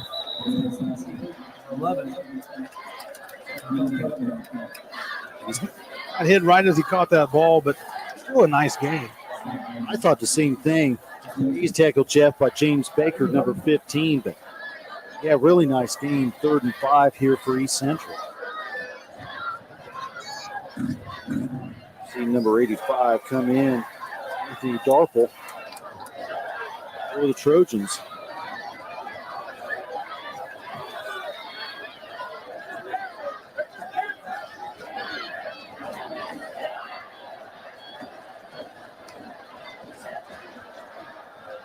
Maple looks down the field.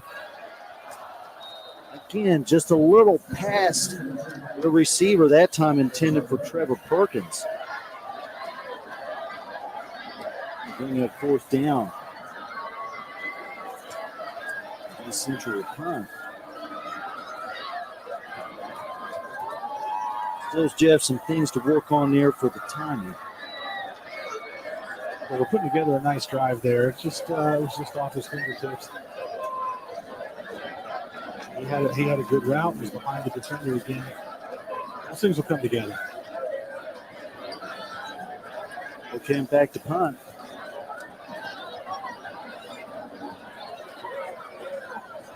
A great roll here for the Trojans. Down at the 10. Again, good field position.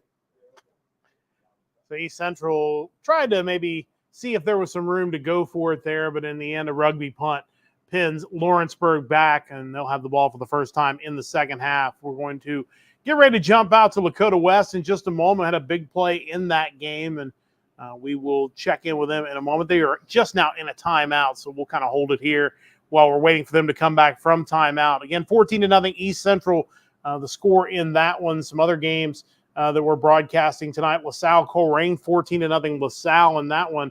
In the fourth, looks like they are now back at Lakota West. St. X with a big play. They have the ball now inside the 30-yard line, looking to try to cut into that 10-point deficit. Double flip. Vollmer as the quarterback. He's got a man in the end zone. And that looks like it's intercepted. Might have been out of bounds. And they will call it incomplete. Almost an incredible play. No, incomplete. Yeah, that will be incomplete. I believe that was Kamani Smith almost grabbing that interception. Unfortunately, he was out of bounds.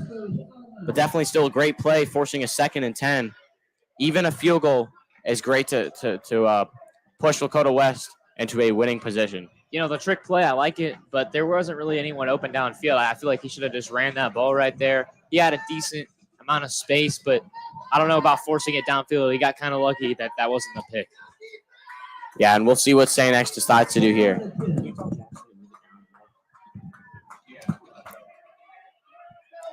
Herbstreit gives it to Britt, and Britt has room to run all the way inside that 10-yard line down to about the 6. But there is a flag on the play. I would assume to be holding, as it normally is on these big plays. But we'll see what the ref call is. And it is holding, as the Bombers will have to go back another 10 yards. And, you know, one big play, one setback. It feels like that's how it's been all night for these Bombers. A great break for West. You know, could have been terrible for them to get pushed inside that 10-yard line, but they're able to make it a 2nd and 18, which is definitely not easy to convert.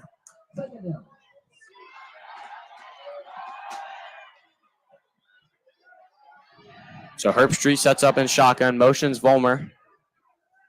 Play action pass, pressure coming, gets it out to Britt.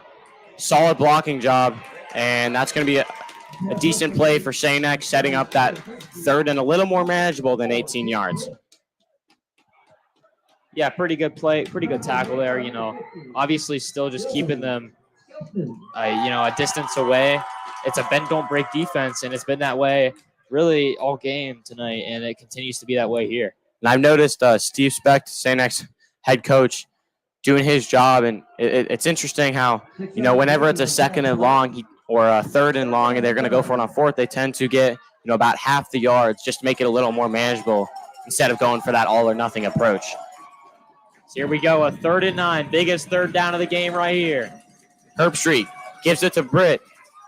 And he is going to get wrapped up, and that is going to bring up 4th down. Again, we'll see if they go for the field goal or the touchdown. Got the feeling running it on 3rd down, that means they're going to go for it on 4th. Yeah, I would definitely agree. And it looks like They are. Does look like they will. You're going to stay out there. Yep. 4th and 4.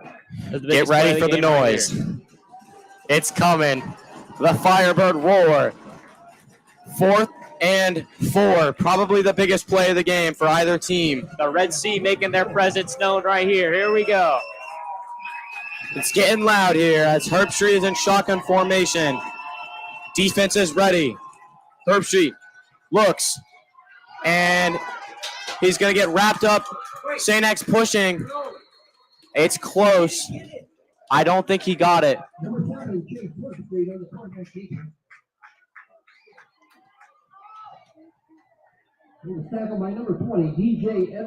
Another injury out there on the field. I believe that's Giordano. That's got to hurt for West, one of their top interior defenders.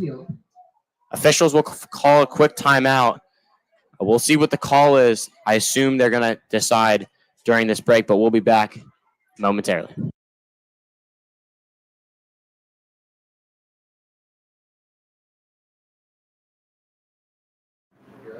So St. X getting stopped on 4th down means that Lakota West going to get the ball back in a 10-point lead, and time starting to become short for the Bombers tonight. Let's head back out to East Central, where just had a penalty bring back a big gain, but still have a 1st down in Lawrenceburg territory and continuing to push the pile forward as they are up 14-0 and looking to add to that lead in the 3rd quarter.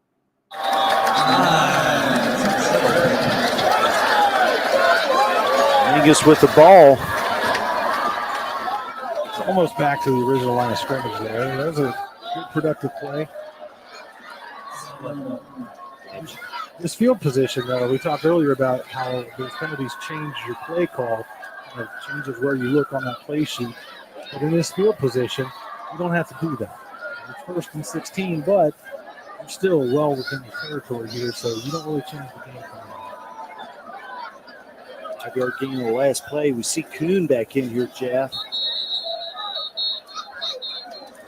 That play sniffed out by Tiger defenders. Either. I'm impressed with the way Lawrenceburg's linebackers are playing.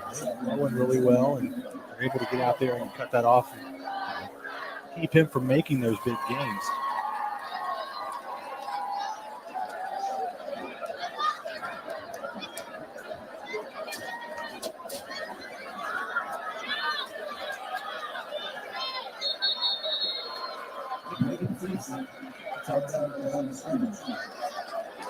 That keeper, Nolan Maple. And not much here. In fact, he lost around a yard. It's going to be about 4th and 12 here for East Central.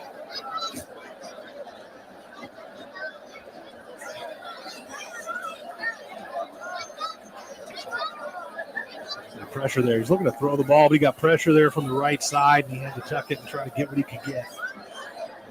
Good job trying to get back to the line of scrimmage, get whatever positive yardage that you can.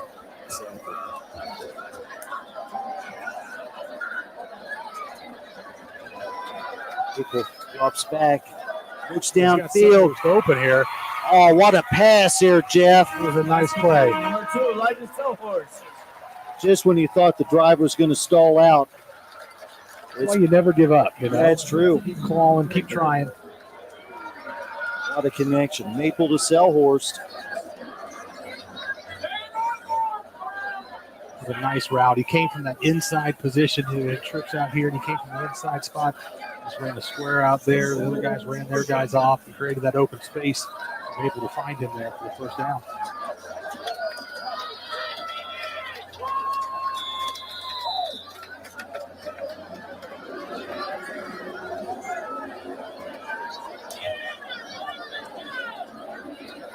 With the ball. 2nd goal from the 5.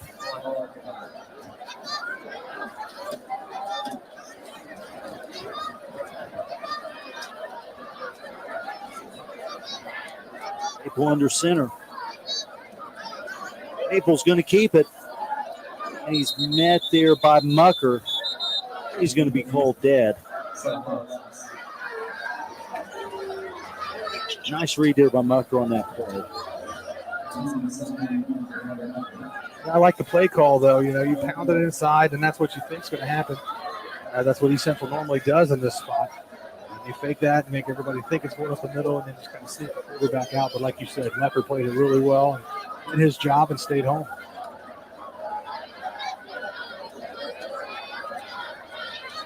Maple back in the gun. He's going to drop back. Feldkamp. And he's going to say he's out of bounds. I'm sure we'll get a replay of that. Going to bring up fourth down. Here's the replay. Maple looks. Boy, that was tough. That was really close. I was going to say it's pretty close. Not sure if he got his foot down or not, but good route and a good ball placement. Very similar to that play in the first half, Jeff, where he was out of bounds. But this one was much closer. Field goal attempt by McPhee, number 41.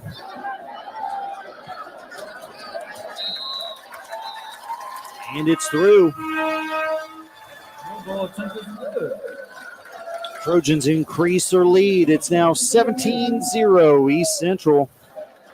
3:46. East Central adding a field goal, 17-0 over Lawrenceburg. 3:46 left in the third quarter. Let's head back to Highlands, where it appears they are in a timeout, maybe an injury timeout. So we're getting the spinning helmet of Highlands. So maybe a good time to call an audible and jump to a punt at Lakota West, leading 17-7. But time is on their side. Only 6:13 to go in that one. St. X maybe going to come after this one. They've already blocked one. It led to their only touchdown of this game.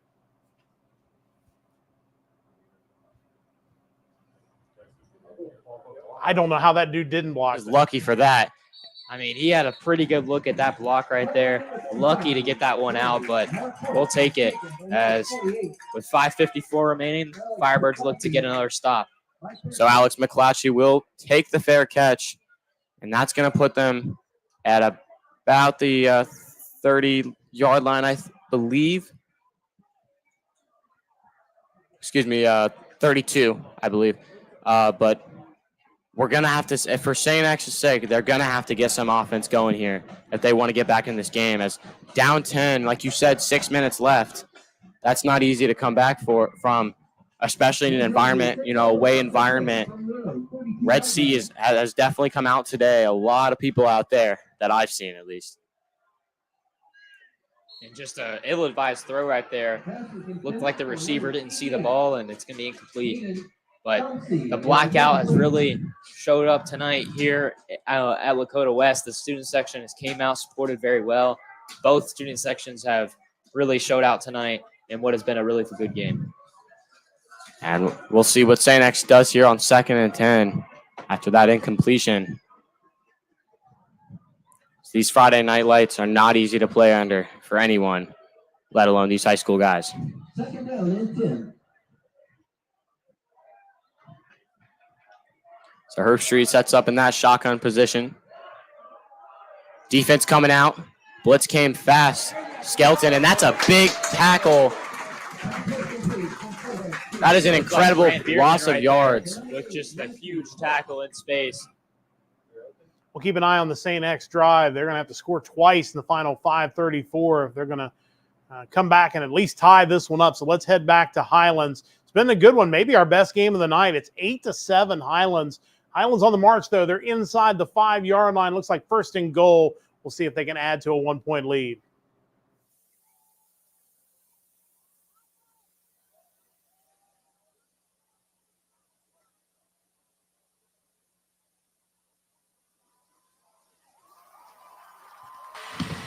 Touchdown, Bluebirds!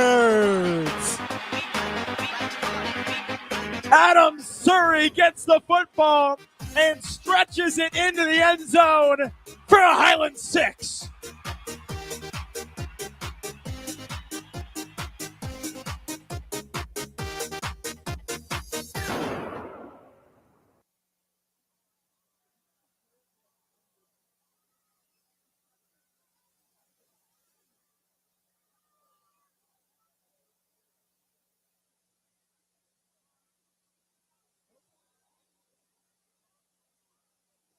The 2-point try for the Bluebirds is no good.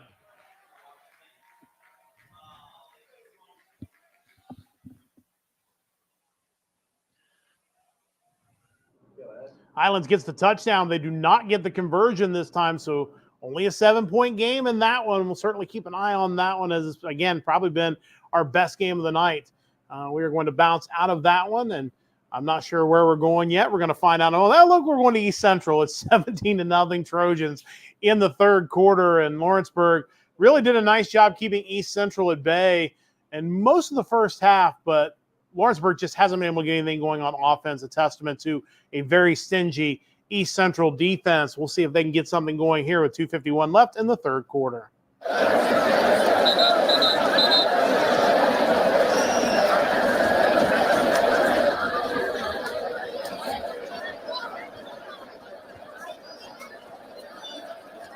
Welcome back to Trojan Field. I'm Aaron Jackson along with Mr. Jeff Vaughn. We're helped off with the field by the Lawrenceburg trainers. We hope all is well with his knee. It's going to be 3rd and 5 for Lawrenceburg. 2:51 left in the third quarter. Again, that's a movement up front there, trying to get that motion, and East Central's defense kind of moved a little bit to cover the motion.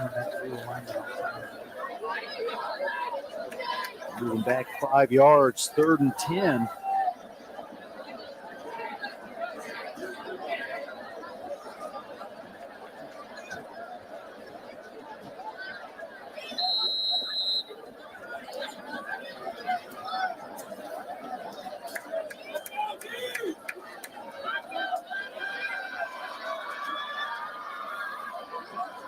And Gilmore back in the gun.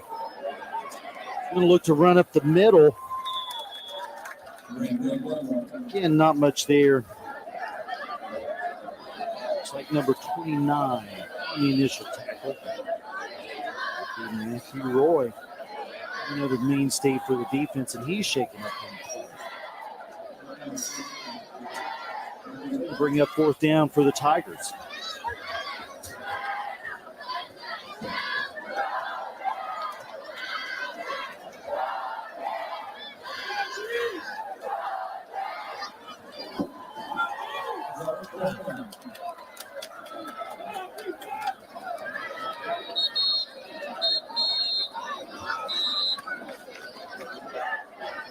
Timeout Lawrenceburg. We'll also take a timeout and be back with you when play resumes. Stick with us, folks.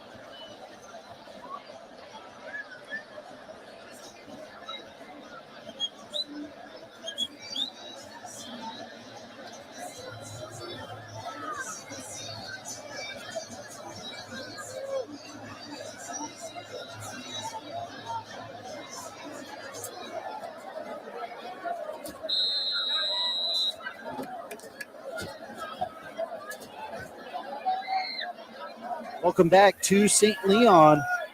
And Jackson with Jeff Vaughn. Gilmore's going to air it out. Pass is incomplete. Again, just a little bit of a timing issue there. That was intended for number 2, McGrath.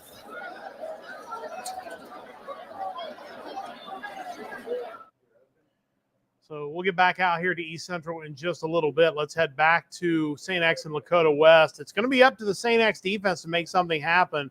They're trailing by 10 and getting to the latter stages of the fourth quarter, just 3:53 remaining. So really at this point, the Bombers almost need a turnover and a short field here, but credit to Lakota West defense. The only score they've given up came after a blocked punt. So they've really stopped St. X from driving the length of the field in this one. So Lakota West trying to run some clock, 2nd down and 20 coming up with just under 4 minutes to go.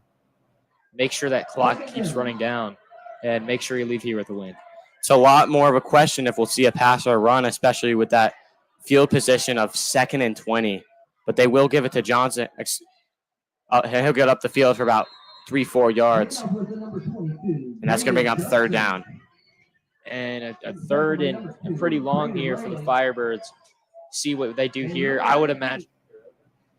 We'll keep an eye on this one as St. X going to have to get a stop on defense here and make something happen. We'll let you know if that happens. We'll get you back out to Lakota West. But let's head back to Highlands again. This has been our game of the night. It's 14-7 Highlands. Lexington Catholic facing a 3rd down and 8 after kind of what nearly ended up as a disaster of a play, a late pitch to the running back. He was able to get a couple of yards, but big 3rd down play coming up here for Lexington Catholic, trailing by 7.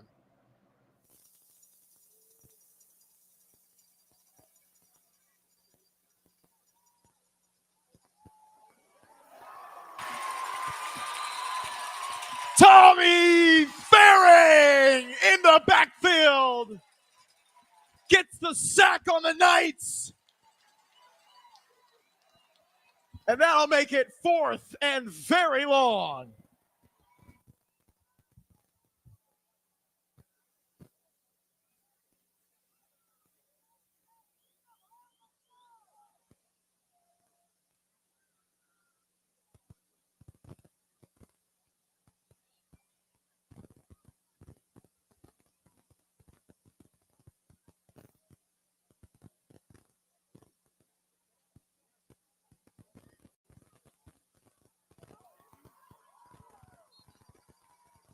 Ethan Grimm will field the punt at the 45-yard line, and he'll be brought down by number 77 of Lexington Catholic.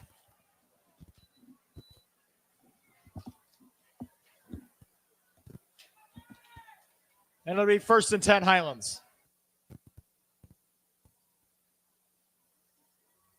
I apologize. Number 77 is Preston Rogers.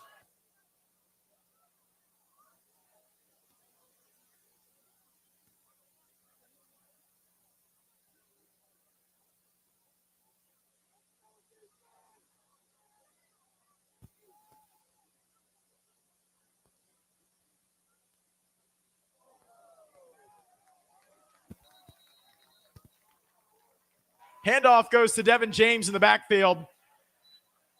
Number 55, Hunter Doherty, and number 65, Ben Schlarman, leading the charge of Knights to drop him for a loss of 2. It'll be 2nd and 12 from the Lexington Catholic 46 as the clock ticks under 5 minutes to play in the 3rd quarter.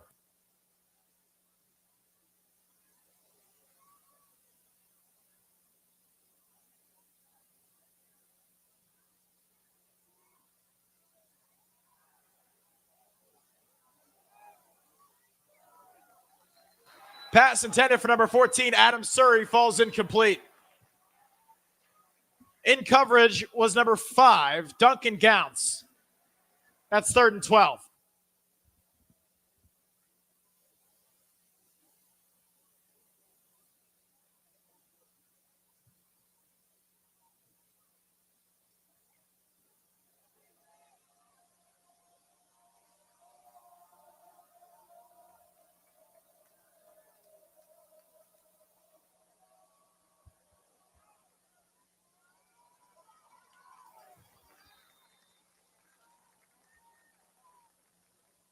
Slip screen goes to Gabe Williams. He'll get some yardage, 6 yards to make it 4th and 6, but he was brought down by number 21, number 23, Isaiah Mashney.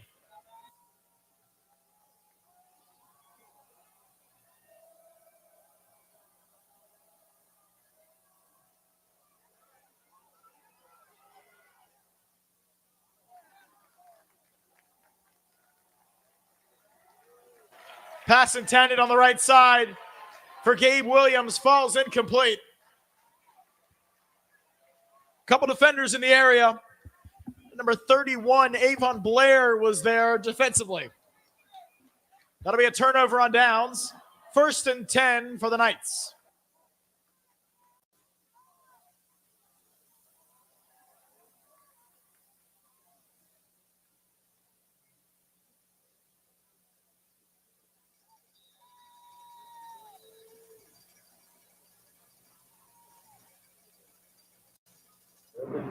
We'll check back in on this one in just a moment. Let's head back out to Lakota West. It's now or never for the Bombers. They're down by 10, facing a 3rd and 10 with 2:40 to go. Block. But Herb Street will flip it to Britt. He's going to cut up field, but there's a flag, and looks like it's going to be holding. Yeah, I mean, you saw that idea again of getting half the yards to make 4th down a little more manageable. But with that flag, that might be the dagger in the coffin here.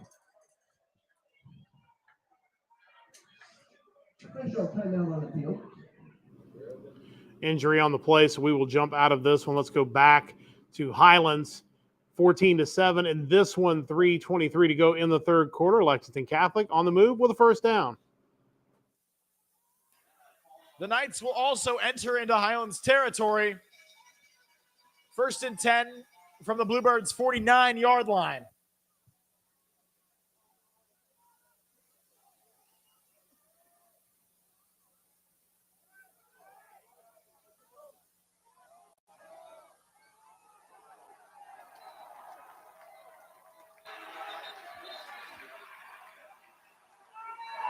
The ruling of the field is incomplete pass. Defense number 1. 15-yard penalty from the previous spot. 1st down. The flag came down. That'll make it 1st and 10 for the Knights on the Highlands 34-yard line.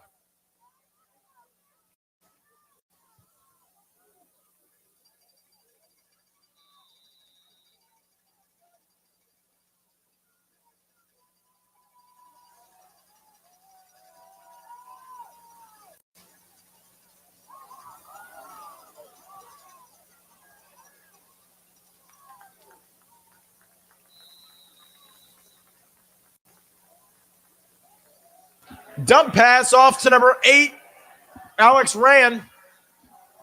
He was brought down pretty quickly, right at the line of scrimmage.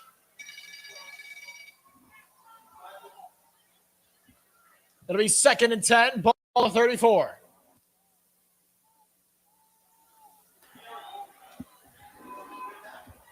Tackle on the play by number 54, Tegan Haratuku.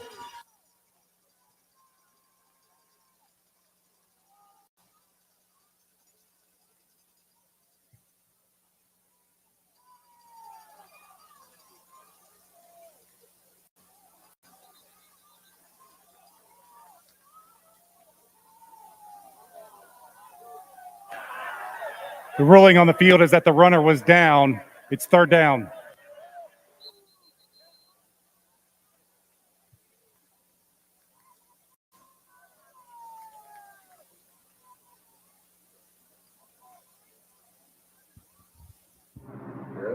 Timeout here. Let's jump back to Lakota West. Big play for St. X. It looks like they have picked up the 1st down, and there will be a timeout now with 2:11 to go.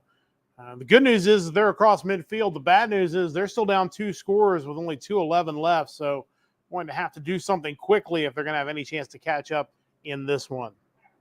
For the last 2 minutes and 7 seconds of the game.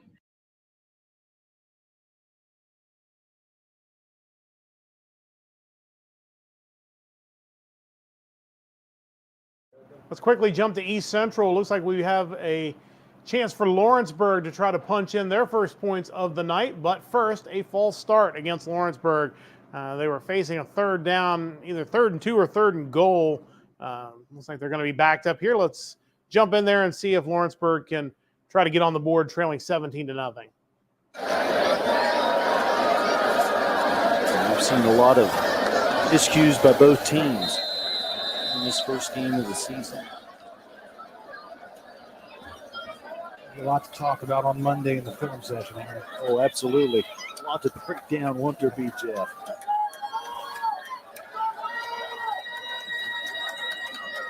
And in motion, Gilmore, handoff up the middle. Trojan line holds. That handoff was to number 3, Cornett. Coach Kaniga has a decision on his hands here. I'm not sure what their kicking game is like, but do you take the 3? Get something positive on the board, or do you take the risk of going for it here? Looks like they're going to lot of new guys.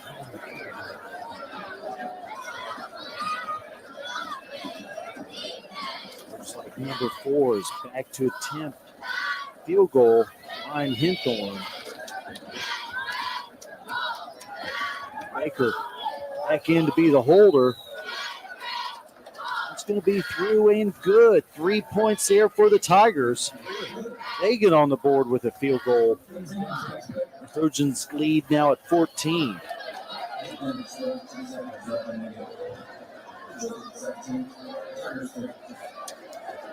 After that score, we'll take a break and be back with you about 30 seconds.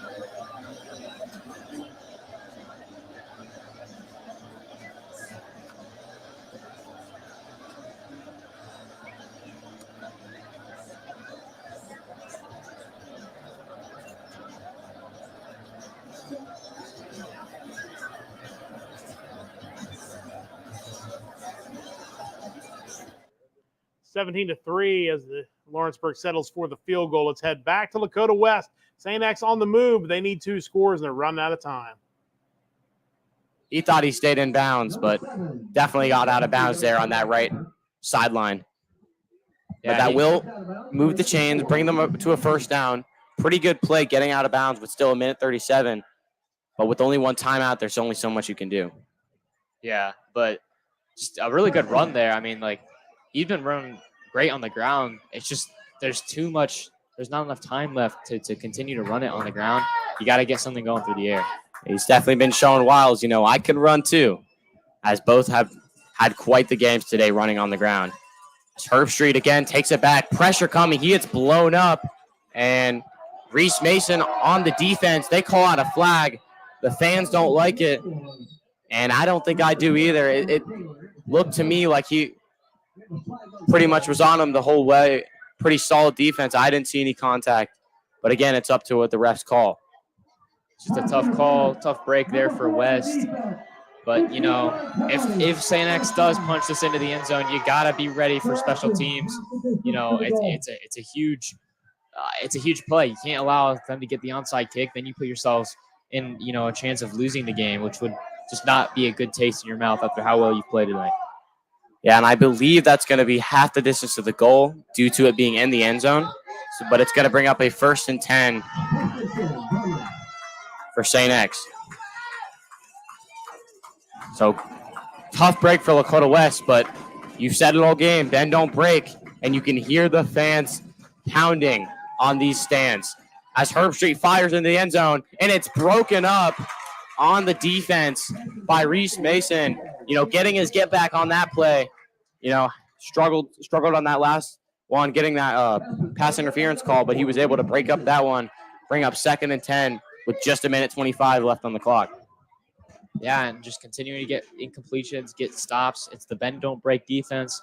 It's been working all game, and it's continuing to work there. Yeah, and they were able to get down the field pretty well, but as you get close to that end zone, it gets a lot harder to score with a lot less field to score on. The players are a little more clumped together with less area to run, but the fans are showing out in this Red Sea as Herbstreit sets up in that shotgun formation. All the pressure, game on the line, looking, steps up, going to take it himself, cutting up field, and the defense make a stop, and that is going to keep the clock running. Solid run. I believe that'll be 3rd down and about 2. They're hustling the line inside the 5. Quickly. Clock winding down, 1:05 on the clock. And a timeout has been called by Lakota West. An interesting decision. Bolden didn't like something out there, but we're going to take a short break and be back to see if St. X is able to punch this one in.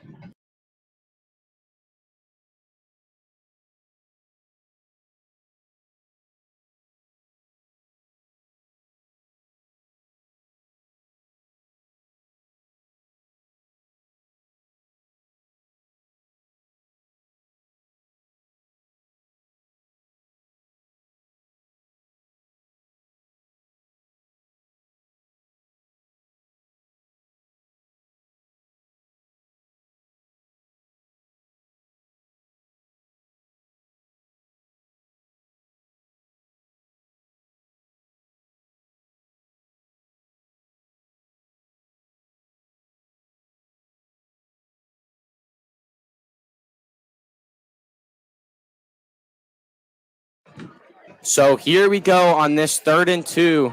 Andrew, what are you seeing coming out of this offense?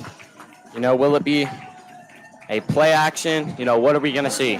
I think they're just going to try to punch this in with the run game. Obviously, you're this close to the goal line. We'll see what they do here. I'd imagine a run as well, as they've done it all game. And it's worked on this drive, and he will run it straight up the gut. We'll see if he gets it in. Refs calling, and he did not get it. Refs call him down, and that is not going to be great for St. X, as clock is going to continue to wind down. But I believe they called timeout there. Yeah, I mean, that's what you have to do in that situation. Looked like he had a really good shot at getting in, but a great stand from Lakota West. So we'll see how St. X decides to score this one, or if Lakota West will make the stand from the 1-yard line.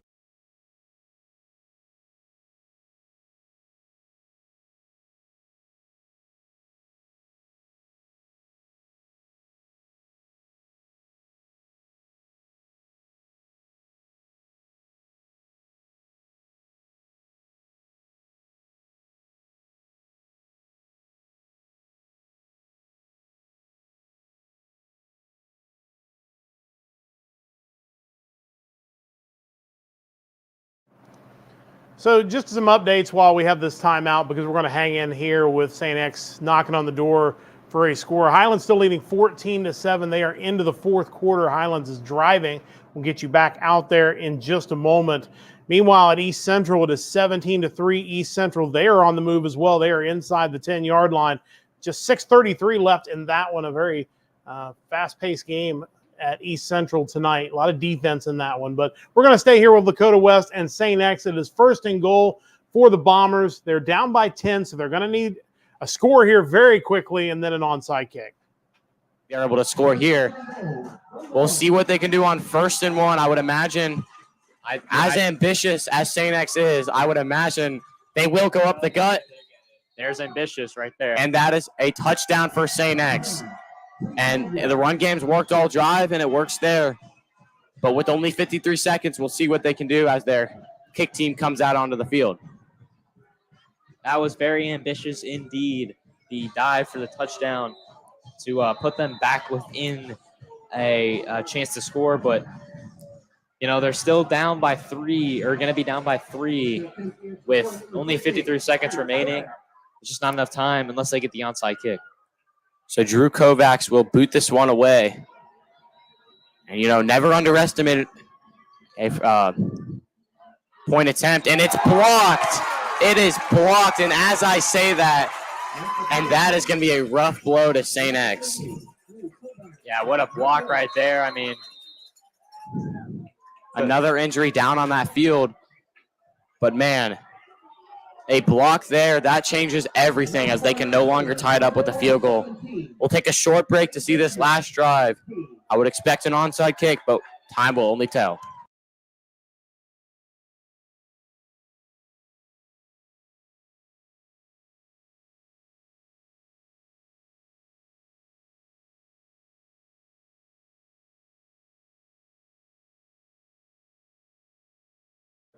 So for a moment, we're going to jump over to Highlands. St. X able to score, did not get the extra point. We will take you right back over there for the onside kick. And, of course, now we have a timeout here. So it looks like East Central has scored. We could maybe jump over to that to see the touchdown celebration, as we'll get a replay of it. Good work by the East Central crew, their student production. Quarterback sneak right up the middle for the touchdown. And after Lawrenceburg was able to get a field goal to get back to within 14, looks like East Central just about ready to put this one away, leading 23-3, pending this extra point with 4:47 to go. And we will look at the extra point attempt. The extra point attempt is on the way, and it is good. So let's jump back. We got an onside kick upcoming. St. X going to have to recover it if they've got a chance here, down by 4 with 53 seconds left. Hold by St. X, but here we go, as this is what's going to decide it. Everyone knows what's going to happen here. You just got to make sure you hold firm possession of the ball here, and just, huge play, as Wes will call timeout. And that's a smart thing to do in this situation. You have, 2 more timeouts. You might as well use one. Get the other team a little on edge, a little bit more nervous. That's all you really need. So we'll take a quick break away to see if St. X can get this onside kick.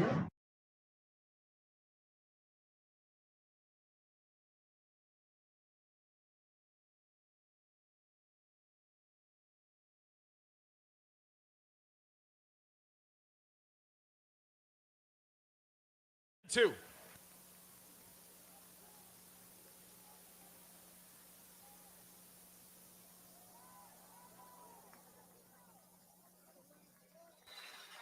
Devin James gets the handoff. He'll take it for a first down for the Highlands Bluebirds.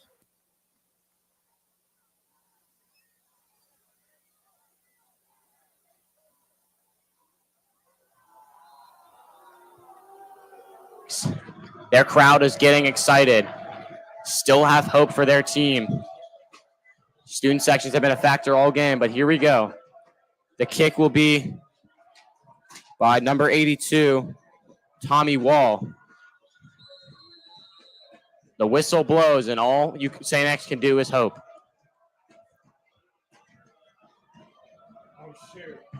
It's a low kick, and it's caught by West, and that should seal the game. And Lakota West, after the rough game last year, they get their revenge. And that is just a huge play right there to seal the game. And all they need is a kneel to take it and win it. And they get their revenge. What a play by the Firebirds. And what a game here tonight between two of the best teams in the city of Cincinnati, as we just witnessed a great game. And all I got to say is I am not going to be very surprised if we see these two teams, late in November going against each other in the playoffs. Hopefully win state for either teams. So all I got to say is the season for them is both not over. They are both incredible teams. What a great win here, though, tonight by the Firebirds. Victory formation in Lakota tonight. Lakota West going to win it by a final score of 17-13. Just took St. X's offense too long to get something going after that early touchdown, thanks to the block punt. But in the end, Lakota West defense coming up big, and of course that big touchdown pass, which we will see in our highlights after all the games have gone final. We'll get another look at that big, almost a Hail Mary pass for a touchdown that really ended up being the game winner for Lakota West, as they are going to win this one. One more kneel down, and that should just about do it. That is going to run out the clock, and Lakota West goes to 1-0. St. X 0-1, a 17-13 winner tonight, as a really good one as it turned out, but in the end, it was Lakota West getting the win. Let's head back to Highlands now, our other close game. Highlands leading 14-7, 9:35 left in the fourth, and Highlands trying to go on another drive again to make this a two-score game. Duncan Gounce. And it's 2nd and 5. I think it's expected. I don't know how good St. X is going to be this year. I'm just conditioned to the Louisville St. X just always. Devin James on the run, and he gets the first down. He was brought down by number 4. I'm going to say last year Mark St. X beat Lakota West 10-0. So Hasinski, I apologize. Hasinski. That'll make it 1st and goal from the 8-yard line.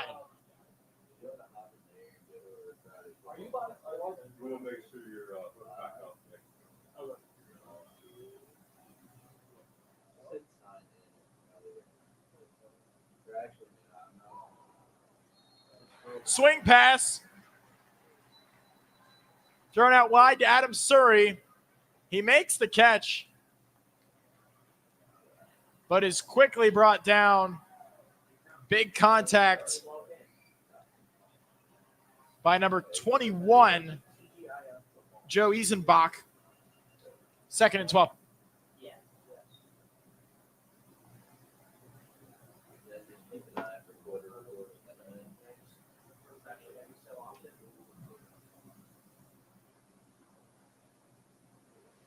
Muller quarterback Matt Devin James gets the Ponatoski, handoff. 24 of 29, 388 He's brought yards, down 4 very touchdowns. quickly by number 10, Jack Wedding, and number 14, Cole Space. That's pretty good. Princeton. It's third and goal 35 from to the 14. 12. Yeah, that's a really impressive. Ponatoski, it looks like. Matt Ponatoski.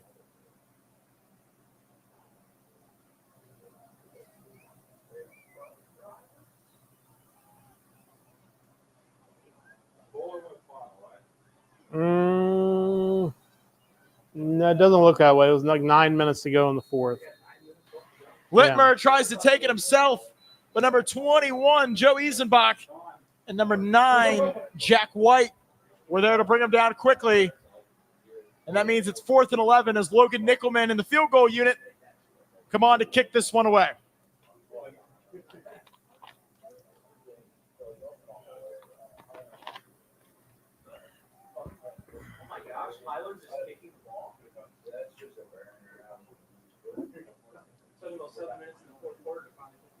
I mean, I guess when you got a chance to go up by 2 scores, you go ahead and give him a shot, and he knocked it through. Why are you not kicking extra points on that dude? Is like right that? down the middle. Your score 7. That's got to be a philosophy thing then, where they just think it's better off to go for 2 on touchdowns because you're going to make more than 50% of them, so you come out ahead. Yeah, let's bounce.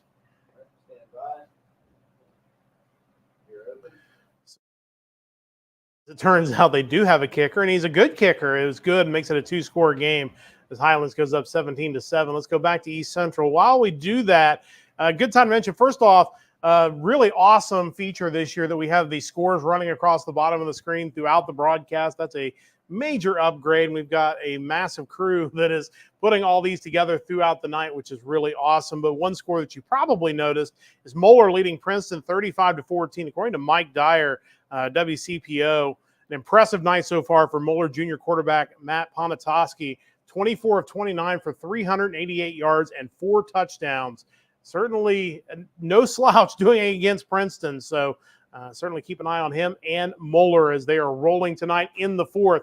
Rolling as well is East Central, looking to continue their winning streak and just about to wrap this one up against Lawrenceburg. To play, which it's just it's a commitment and it's hard. It's more work, but it really wants the students to have the best experience they can. So, you see that they get to play those games. Perform out here on this beautiful field. Nice play brings up 4th down. 4th and around 3 for the Trojans. Central just running the clock out. Nice win here tonight, Jeff. Yeah, it is. It is. And like you said earlier, that they look to get things together there at the end of the first half, and we hope that it would continue, and it has. You know, they've looked a lot better the second half. They got some of those jitters out of the way. A lot to work on. Obviously, yes. You look at this, and that's what it's all about: is learning. You go to the games and learn so that at the end of the season, you're coming together at the right time, and everything's clicking there and gelling. And you get these penalties out of the way. Everyone's executing. So, good win. Way to come out with a win is always a good thing. And, relatively injury-free. We got a minute left here, but that's what you want. You know, get the kids out of here, get them back to playing, and work out some of those early season. Like we said, you know, it's kind of a new area here, Jeff. I mean, there's a lot of talent here and some experience, you know, but there's a lot of youth here too, and just kind of finding your way and finding your role and getting that experience. Yeah, I mean, when you've watched Trojan football over the years, you know that team that graduated last year, those guys, a lot of them have been playing for 3 years, you know. I mean, we've been seeing their names. So it's interesting, you know, they graduate so many, and looking at some stats here from Mr. Shaver. The offense that graduated, the people that are left here playing today, 4% of the passing yards, 96% of the passing yards graduated out. 90% of the rushing yards. Josh Rimmer graduating out. The offensive guys that are getting their turns now, they've played, but they were only responsible for 10% of those rushing yards and 4% of the passing.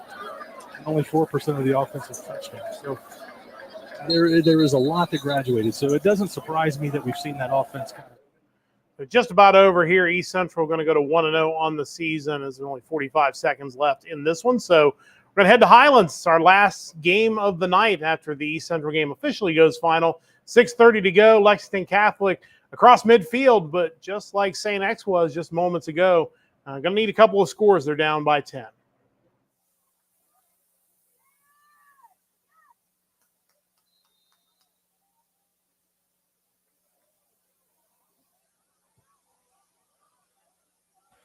Getting the ball was number 31, Avon Blair.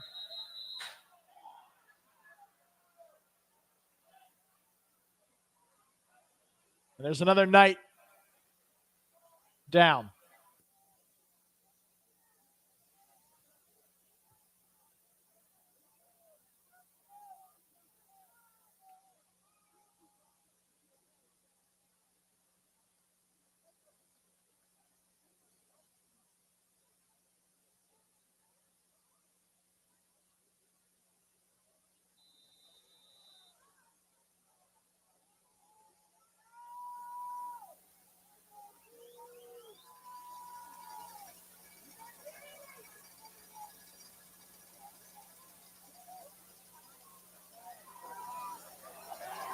Torin Bryan again gets Wasik in the backfield. Call that a loss of 8. And that means it's 3rd down.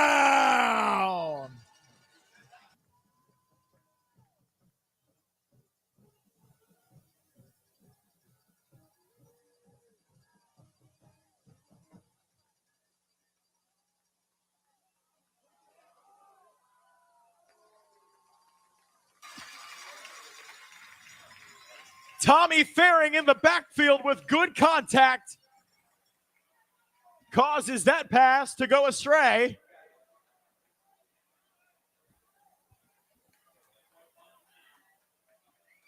And it's 4th and very long.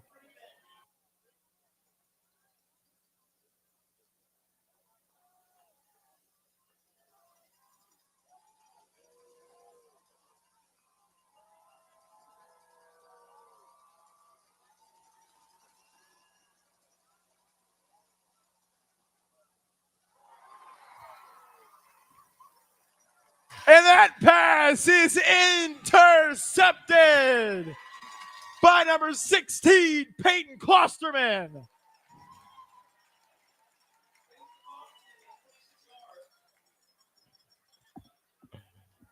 It'll be Highlands football with 5:07 on the clock and a 10-point lead.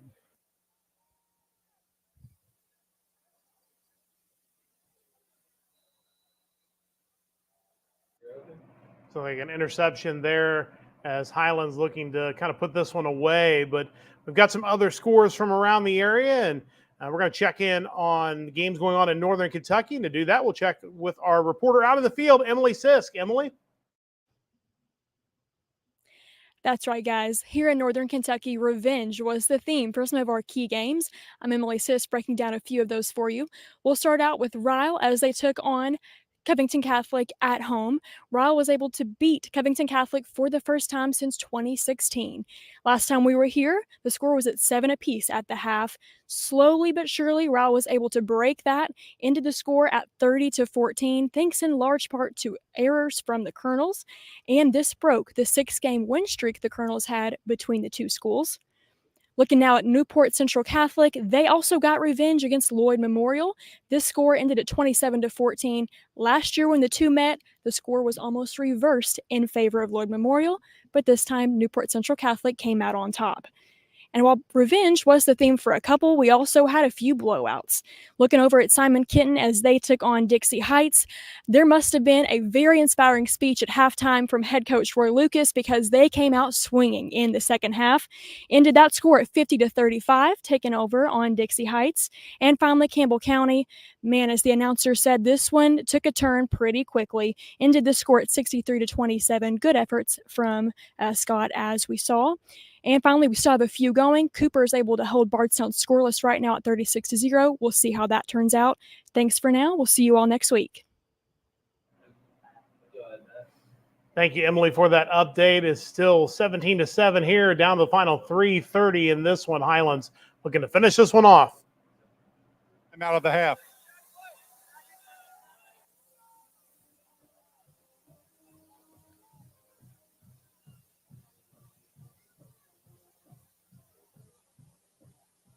A big thank you to Viox and Viox for being the Fort Thomas Education Foundation Club's game day sponsor for tonight's home opener.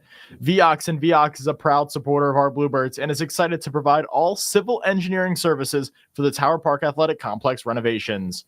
Go Birds!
Ball hits the turf, and it'll be a Lexington Catholic recovery at the 31-yard line.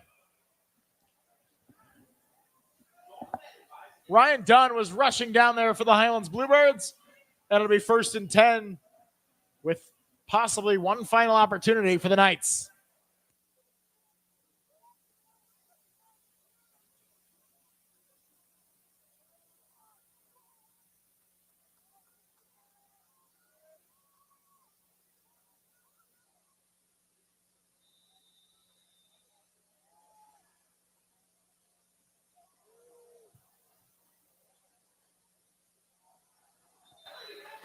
Pass intended for number 14. Cole Space falls incomplete. In coverage was number 26, Ethan Grimm. And it'll be 2nd and 10.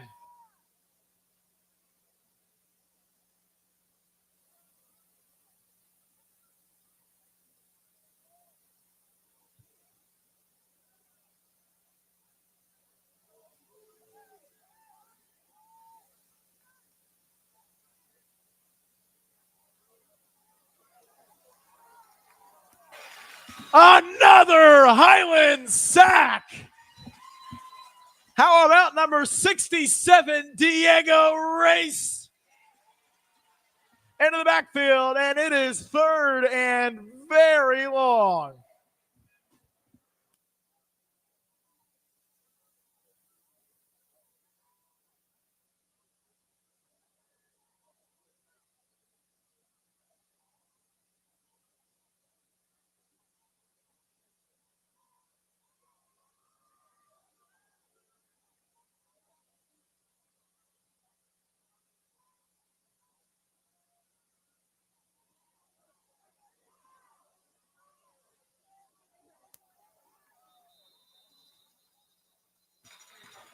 As it stands, it's an incompletion, but multiple flags on the field.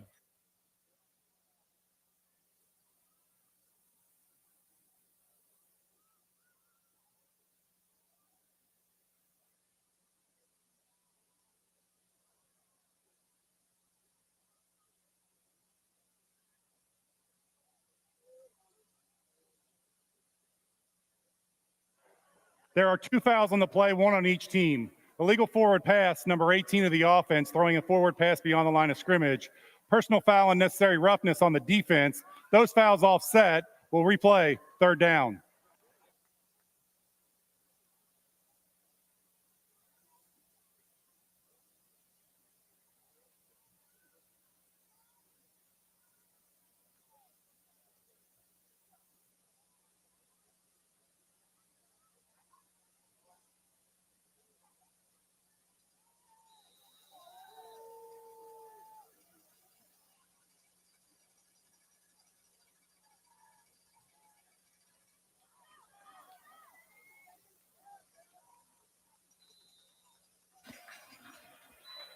Drag route over the middle is caught by number 11, Jackson Kreutzer.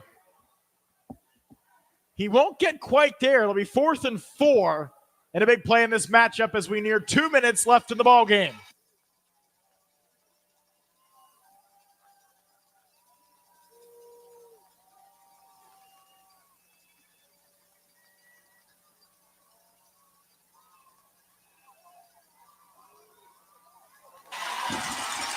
Tommy Faring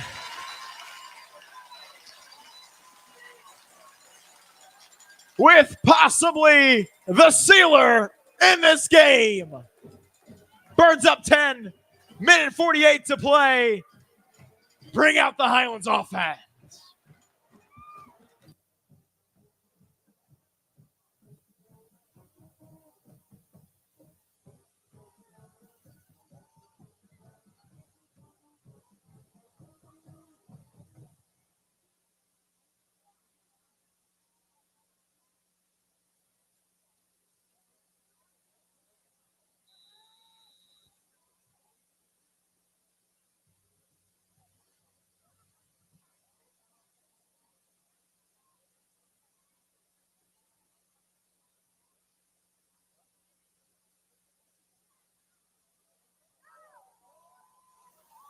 Aiden Duncan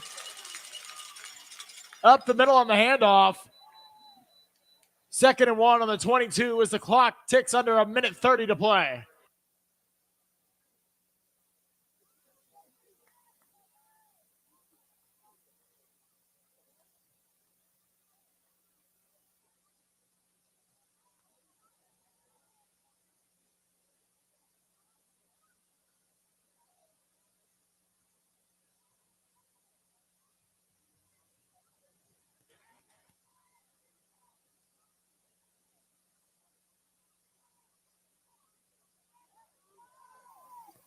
First down, Highlands.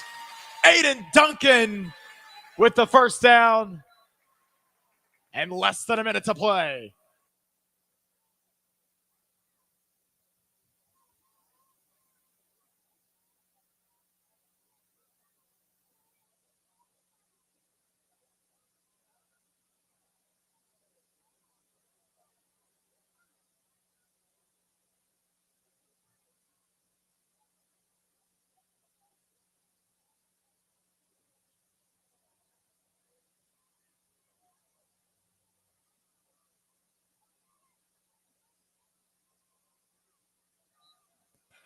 Victory formation and victory in sight for the Highlands Bluebirds. Week 1 win, 17-7. So a good one tonight between Highlands and Lexington Catholic, and in the end, it was Highlands getting the win 17-7 over Lex Cath, but certainly a very good opening game for both teams. I think they'll take something away from this one as they move into week 2 preparation coming up. We've got some highlights from games that have that aired tonight on Friday Football Live, so we'll take a look at those highlights at this time as Highlands is doing a little post-game wrap, it appears, after their big win. And there's me on camera. We're going to take a look at the highlights, though. Certainly more interesting once we get those queued up. A lot of highlights, a lot of scoring in this one. East Central got things started early on with a touchdown pass there just inside the corner of the end zone. Again, it was a defensive struggle for most of the first half, but East Central able to get on the board right before the half to make it 8-0 or 7-0 in that case over Lawrenceburg. St. X got an early touchdown after a block punt. They were able to capitalize one play later, but Lakota West returned the favor, got a turnover of their own, and was able to capitalize to tie the game up at 7 against St. X. Then they get the ball back, and really this, as it turns out, may be the play of the game right here with 4:20 to go in the first half. Quarterback scrambling. St. X can't bring him down, and finally just has to let it go on 3rd down and 22. Heaves it for the end zone, and it's caught for a touchdown. First, some discussion between the officials. They talk it over. Did it hit the ground? Was it a catch? In the end, they agree it's a touchdown. It's 14-7 Lakota West, and as it turns out, that was the game-winning score. Highlands, again, a low-scoring affair in that one tonight, but Highlands getting on the board first with an early touchdown to go up 8-0. Of course, Highlands went for the 2-point conversion and was able to get it. But Lexington Catholic not going to go away, traveling on the road, running a little option there. Quarterback decides to call his own number and takes it in for the touchdown. It's 8-7, and that's where it stayed for quite a while in that one as Lexington Catholic celebrates. Lakota West, a big field goal. We didn't really realize at the time because St. X's offense was struggling how big this 3 points would be. A couple of penalties moved the ball around, but finally a 37-yard field goal is good, and Lakota West goes up 17-7. Again, that turned out to be a pretty important play as the final ended up 17-13.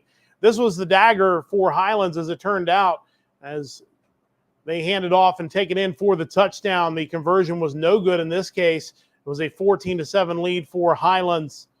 And then as Lexington Catholic tried to answer, big sack coming off the end, nobody picked him up, and that stopped the Lexington Catholic drive. They really just weren't able to get anything going to try to cut into that deficit. Not a lot of highlights from this one, but anytime we get a big man making an interception, we're going to get it on Friday Football Live. That's a big boy making that big interception. And LaSalle was a big winner tonight, 20-7 over Coleraine in our Waycross game tonight. Lots of celebration for LaSalle. A big opening week. I believe we may have a report from Colton Smith that looks like, looking at the monitor, looks like he's got some updates on games going on in Southeast Indiana. So let's check that out right now with Colton. What an eventful first night of football here in Indiana. And starting off with Batesville, who came back with 21 unanswered points against Triton Central to win 21-14. And then moving on to Seymour, who held on a charge from Greenwood at the end of the game. They win 23-20. And then the defending state champions, 6A state champs, Ben Davis falls to Indy Cathedral at home, 24-6. Indy Cathedral was on another level that whole game. We talked about them earlier, and they may be looking like the favorite in that area of the state. And that's all I got here. Lawrenceburg and East Central was a great game. You guys watched it there. That's all I got here from Southeastern Indiana. I'm Colton Smith with Friday Football Live. Good night.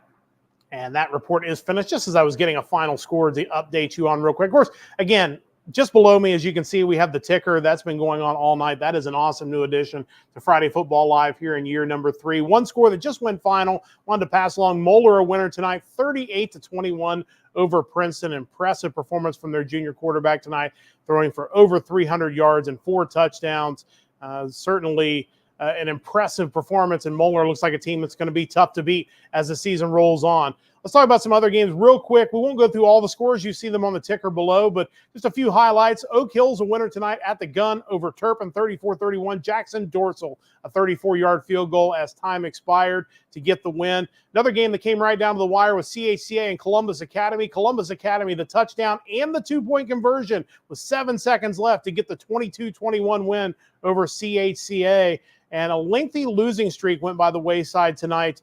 Try to find this one real quick. It was Walnut Hills who had a double-digit. In fact, I think they had a 27-game losing streak. I have to double-check that. But they were a winner tonight to break that long losing streak, so that's always great to see. The rest of the final scores running on the bottom of the screen. You can check in on them at any point as we wrap this up. Our executive producer of Friday Football Live, the man who came up with this, our spiritual leader, Wes Akers, making it all happen tonight. Director was Phil Hoffman. Phil did a great job. Week number 1, we got in and out of games. We got reports in.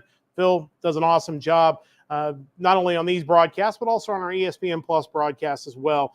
Alex Perez, our news director, doing a great job organizing everything in the back and making things happen. We really appreciate that. Southeast Indiana reporter Colton Smith, we just heard from him, did a great job tonight. Northern Kentucky reporter Emily Sisk, great job as well. Greater Cincinnati reporter Andy Edwards brought that energy tonight. We appreciate Andy. I always look forward to his reports tonight. Lily Diebold was the one who kept that scorebook up to date most of the night. So, Lily, thank you for that, and big addition to our program. Garrett Jordan, production assistant, along with Josh Northcutt, Ben Miller, Nick Foltz, our editor on that video, Jameson Howard, and Miles Sauer also on the crew tonight. A big crew, probably one of our biggest crews, and certainly for week one, it very well may have been our biggest week one crew behind the scenes tonight. We will be back 1 week from tonight, 7 o'clock Eastern time, right here on YouTube for week number 2 of Friday Football Live. We're really looking forward to another great week of high school football games, and we hope you will join us as well. So for our entire crew here in Northern Kentucky University, I am Matt Sexton saying so long. We will see you again next week for week 2 of Friday Football Live.